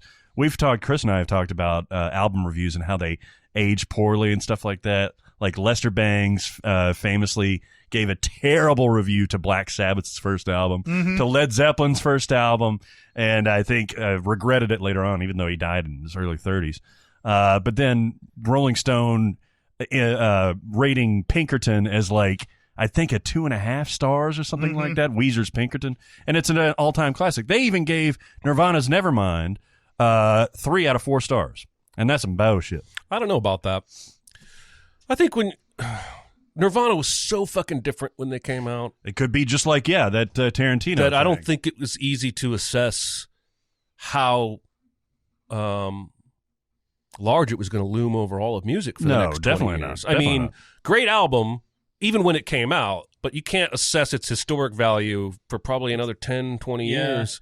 They're really interesting because like Bleach is like super just raw. Like it's just like a jam session. Yeah, that's a metal album. Nevermind is a little less raw, but then you listen to like In Utero. In Utero is just so polished, and it's just like you really could see, well, not more so than Nevermind, I think. Oh, I think the exact opposite. I mean, we don't need to go into it, but I feel like, and Kurt Cobain, I think, thought the same thing. Maybe. That's why they went from Butch Vig to Steve Albini. It is, the band itself is better by the time In Utero runs around. And I think I don't know if that's, I prefer In Utero. I do too. Over Nevermind. Okay. I do too. I thought we'd had that conversation before, but I know what you're heard saying. Nevermind probably too much at this point. But it's crazy. The actual review praises the shit out of it, like the pop melodies, with the backdrop of this fuzz and all that stuff, the gleam of the production. But then you guess 3 out of 4. I'm trying to figure out though what eventually makes people turn around on something. Like obviously your first impression, like we're talking about with like for me, Bridesmaids and any other movie that you watch depends on a lot of what. We've talked about this a million times. The expectations that you have, the mood you're in when you first watch it or listen to something, all these things. Like, how many times were they listening to Pinkerton before they did the review? Yeah. How many times is it required for you to listen to it? Did you listen to it twice and you just went, okay, now I know what this album's all about? Yeah. And then sometimes it takes 10, 15 times through an album before you're like noticing little things. Like, oh yeah, that's really good. Sometimes it takes just getting older too and listening to other things. I will give you a movie example. Reality Bites came out in '94, which is the year I graduated high school. So I saw it right before I graduated high school. Thought it was terrible. Did you really? Yeah. Didn't watch it again until right after or right about when I was about to graduate college, and it was a completely different movie because I was watching, even though it's a Ben Stiller version of life, which is kind of odd based on, but, and it's quirky and everything, but still the general concept of what Ethan Hawke was going through, what Winona Ryder was going through. These people graduate college at the beginning and they're trying to get through their real life, and something that I was very fearful of at that point in my life. And so it became like a bigger thing to me, I guess. Like all of a sudden I really appreciated it. I'm not saying it's one of my favorite movies, but I went from agree. hating it to, and I'm sure there's other ones I could think of, but that's the one I always come to. The movie's 90s as fuck. It is. Oh, that is true. Have you ever had times where you were afraid of a movie as a kid? Oh, sorry. But ended up loving it afterwards, or just not afraid of it anymore anyway? By the way, I do believe that this is not about horror movies specifically. I think this is about a movie that you are afraid of for some reason that you don't want to watch, and that you were like, okay, I'll watch this, and then you end up liking it. So it doesn't have to be horror necessarily. The one I don't have anything that's like this where I didn't want to watch something, then watched it, then liked it. I am still afraid of certain movies though, that I will not watch because of things that I've heard. Pink Flamingos and the shit eating scene has kept me away from watching Pink Flamingos all these years. Didn't know about it, but now it will keep me away from it as well. Yeah. And I've seen gross shit eating and drinking on screen before. Yeah. But in a porn environment, it's different. Right, in a porn environment, it's completely different. But like, for some reason Austin Powers has a shit drinking scene. Yep. And Team America, if you watch the unedited, oh God, I wish I had watched it. That's puppet poop. Yeah, puppet poop has a lot of that in it, but I'm sure that Pink Flamingo scene doesn't last very long, but like it has kept me away from it. So I haven't. That's maybe the most John Waters movie John Waters ever directed. Mm-hmm. It's like it's just gritty and weird, Baltimore-y, and yeah. I just don't like toilet humor in general. So like, there's been plenty of movies I haven't watched. Just not even that they're going to eat shit. I've never seen Pink Flamingos. Mm-hmm. As a kid, I had something in my mind, but then when it said as a kid, I guess I'll go back to then. I will make this about horror. I don't like body horror. As a kid, I don't think I knew that was what it was called. Mm-hmm. But I'm very turned on. I mean, I don't know if people are turned on by body horror. Maybe they are. Hey, Crash. David Cronenberg's Crash. I've actually seen that. I've never seen Crash. I heard there was Gus Van Sant shows up at the end of that movie. No, I wasn't a kid that came when Crash came out, but I will say I've never seen Crash because I heard there was like a scene where a dick goes into like a wound. And I was like, no, I'm good. Oh, it's a pretty good movie. So like David Cronenberg, a lot of his stuff, like The Fly, his remake of The Fly, I was scared to watch that. I've seen it since, and I don't really care that much for it. That's why I was trying to think of something I ended up loving. I don't know that there is. I mean, I guess The Fly's okay. I don't think I'm as big on it as a lot of people. Crap, I had another one. Terry Gilliam's Brazil for some reason. I remember that there was something about I would see the trailer or something, and there were just the images and stuff just really creeped me out. Yep. And I did like that one quite a bit when I finally really watched it. I've never seen the trailer for that, but I'm wondering how they made that. Or it was creepy. Like TV spots or something. I don't know. I just remember. I mean, I was 9 or 10. Yeah. I just remember it. I was just like, ooh, that looks like too much. Yeah, and it's weird because there's like nothing scary in it at all. Nope. But it's just as a kid, you just see weird. It's crazy because I was also thinking about, I was looking at this at first like Barrett, where it was like, what were you scared of as a kid? But that was stuff I actually watch, and half the time it's not horror movies because most kids aren't watching horror movies. So it's usually something else. Yeah. But yeah, that's all I could think of. But yeah, Crash, I didn't think about Crash till you mentioned that. Yeah. Wound sex, just. Like I don't intentionally watch David Cronenberg movies. The ones that I've seen largely on accident. And I'm going to keep it that way. Yeah, like Existence is probably the least. Yeah. I don't know. Yeah. He did Videodrome, right? Yeah, Videodrome. He fucked me up. He did History of Violence. Well, that's true. And European Vacation. Eastern Promises. And he also did.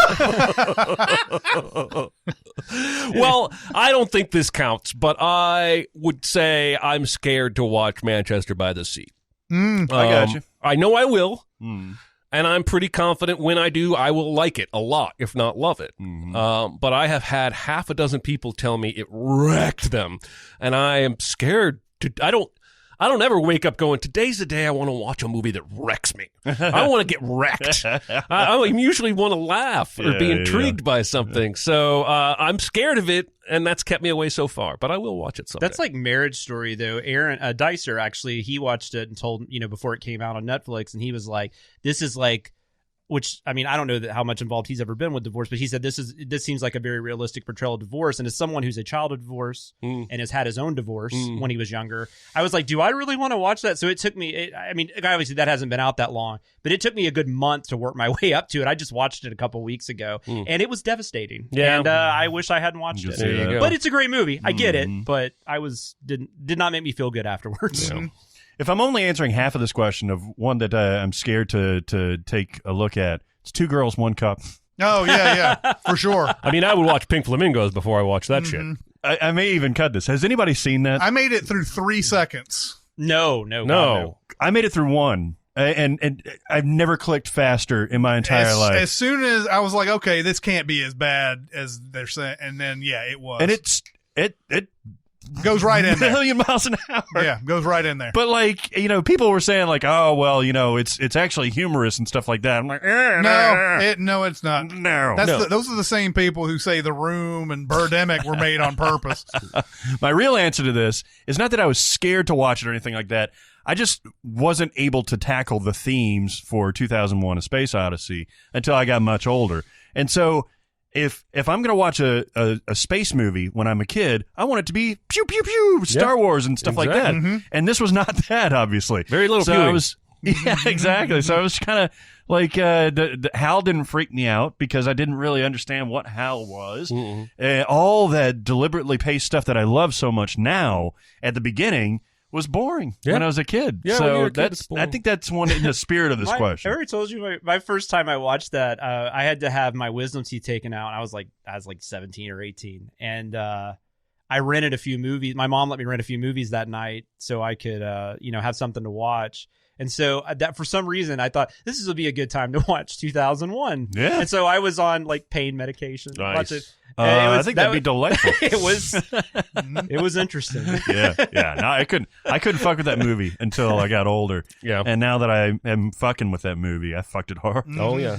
Oh yeah. But there's a lot of newer stuff like Two Girl and a Cup. Like, I mean, I'm not going to watch Human Centipede. Yeah, it's another one. I'm not going to watch a Serbian film. And I've listened to people tell me like how great you just got to get past. It's like, I don't want to get past people with their head up somebody else's ass. I don't want to get past stuff done to babies. Like, I just don't want to get past that. Yep. I mean, but I'm not prude. If that's what you want to watch, that's fine. I'm a prude. I'm a prude. Okay, well, that'll do it for this week. We'd like to once again thank Maggie Levin. Yeah, baby. On here, and I cannot wait to see My Valentine on Hulu. Yeah. February 7th. Go to SinCast presented by Cinemasins on Facebook. We also have Cinemasins Twitter, Music Video Sins Twitter. We're on SoundCloud. We also have a Discord. If you want to get on Discord, you can go to the Reddit page. There is a link on the right-hand side of the page there. Or you can go to Facebook and private message me, and I will give you a link from there. We can also reach Jonathan and where? I'm on Twitter at SamLoomis13. You can also hear me every week on the Behind the Sins podcast with Aaron Dicer and Danae Hughes. Yep, and we have Sin Week coming up. That's right, baby. We do. We're still selling tickets in the early bird category. Just for the end of January. Up until, the end of January. Then we jack that price up. We jack it up in February. But no, if you still want to go to that, you can if you want. We still have some tickets available to that. But that's going to do it for this week. It's Chris Atkinson, Jeremy Scott, Barrett Scherer, and Jonathan Watkins. We'll see you next time. Thanks for listening. Comment on our episodes on our SoundCloud page. Check us out on YouTube, Twitter, Facebook, and Reddit. And be sure to visit cinemasins.com.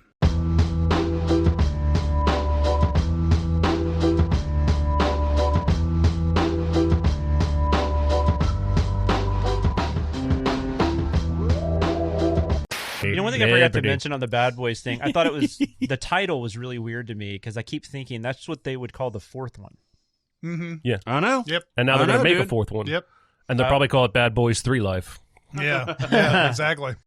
I have read mostly generally good reviews, but I think a lot of that is because of how shitty the first two movies are. Yeah, I don't know. Are you coming out of it thinking this is the new Raid series, or these guys are the new action directors? You should not be going in expecting the Raid. Now those directors might be able to do something like the Raid. There's some action scenes in there that I thought were really well done. There's something in a witch tower. Yep. A scary witch tower. Yeah, it's a witch tower. Yeah, I heard it was awesome. It's like 3 levels of bad guys, and they're all at the bottom. And there's some really cool shit in there. That's awesome. There's some really cool shit in the first. Well, in the first. I mean, I know what you mean by it probably didn't need to happen, but I'd say I'm okay with it happening because it's kind of fun to have that nice little throwback. I will save most of my anger for Fast and Furious 9 and 10, and not for Bad Boys 3. Well, Bad Boys 2 made a shit ton of money. 15 years. Yeah, you're right. 17 years ago. I can't believe it's. I mean, and that can't just be because people because this is the opening weekends. People didn't even know about how good it was.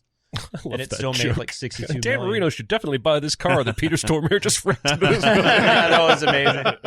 That movie's so bad. Oh God, I cannot believe that. I don't get pissed about people liking things, but that is the fandom I do not get.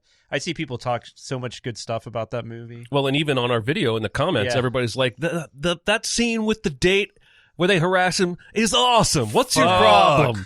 And I'm like, man, it was never awesome. From the moment he puts a gun in that kid's face. Why is that funny? Yeah.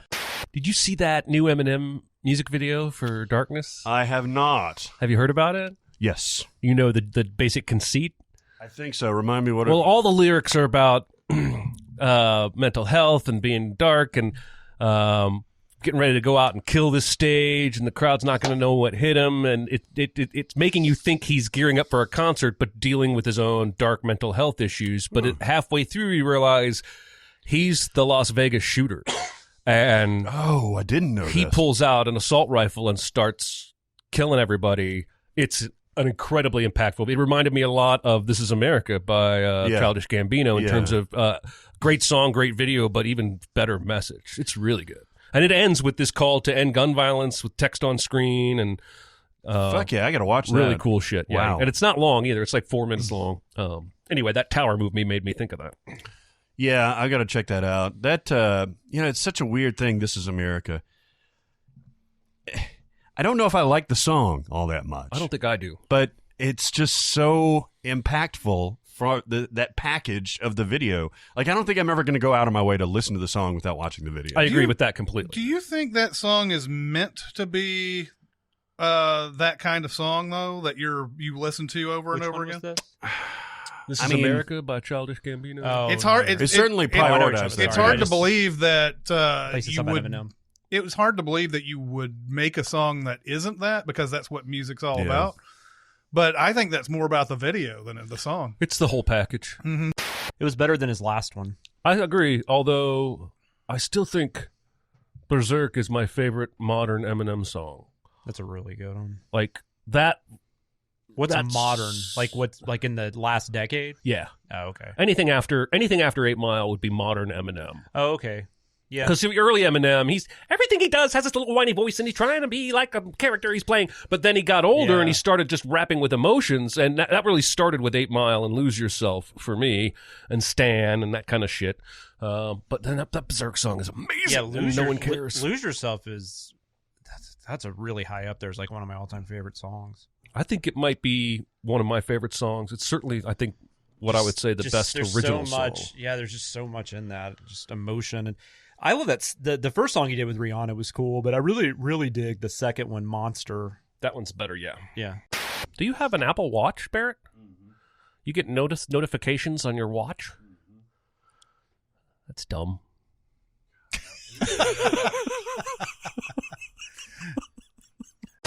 I wanted to do a quick recommend, but this can be outtake fodder. I just watched with my wife Chris Rock's comedy special on Netflix called Tambourine. Is that fairly new? It's like a year and a half old. Yeah. I thought it was fucking awesome. Oh, really? Yeah. Like, he does this whole bit about religion and how all religions have one thing in common, and it's that God doesn't make mistakes. And then he goes on this classic Chris Rock bit where he's like, you ever seen a porcupine? You can't hug him, can't fuck him, mistake! and then he does this whole run, and then the last one is, Mississippi, mistake! God, I loved it. I didn't see that. I did see, I guess it was an earlier one that he did maybe 2 or 3 years ago. And some of it was about, how he had gotten divorced and all that. And what was the, he had this thing at the end where he's like, but I'm a little bit too old now, to like go to the club and get and pick up on women and everything. He's like, he's talking about how dating is so different and everything, and how like women just like have sex with you on the first night now. It's not a problem, and it's, no big deal. And, but he was like, I tried to go to a party, and I tried to hit on Rihanna, and Rihanna looked at me like, no, that's this one. Oh, was it that you one? have seen this. It's the same one. I just don't remember that because he goes, you know how you know you're old? Rihanna looked at me like I was one of her uncles. Yeah.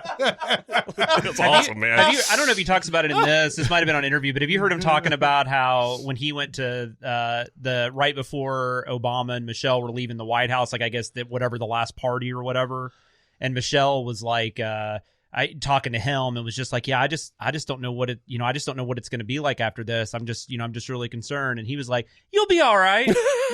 He's like, I mean, you guys got money, you'll find something to do, you'll be all right. She's like, I'm talking about the country, Chris.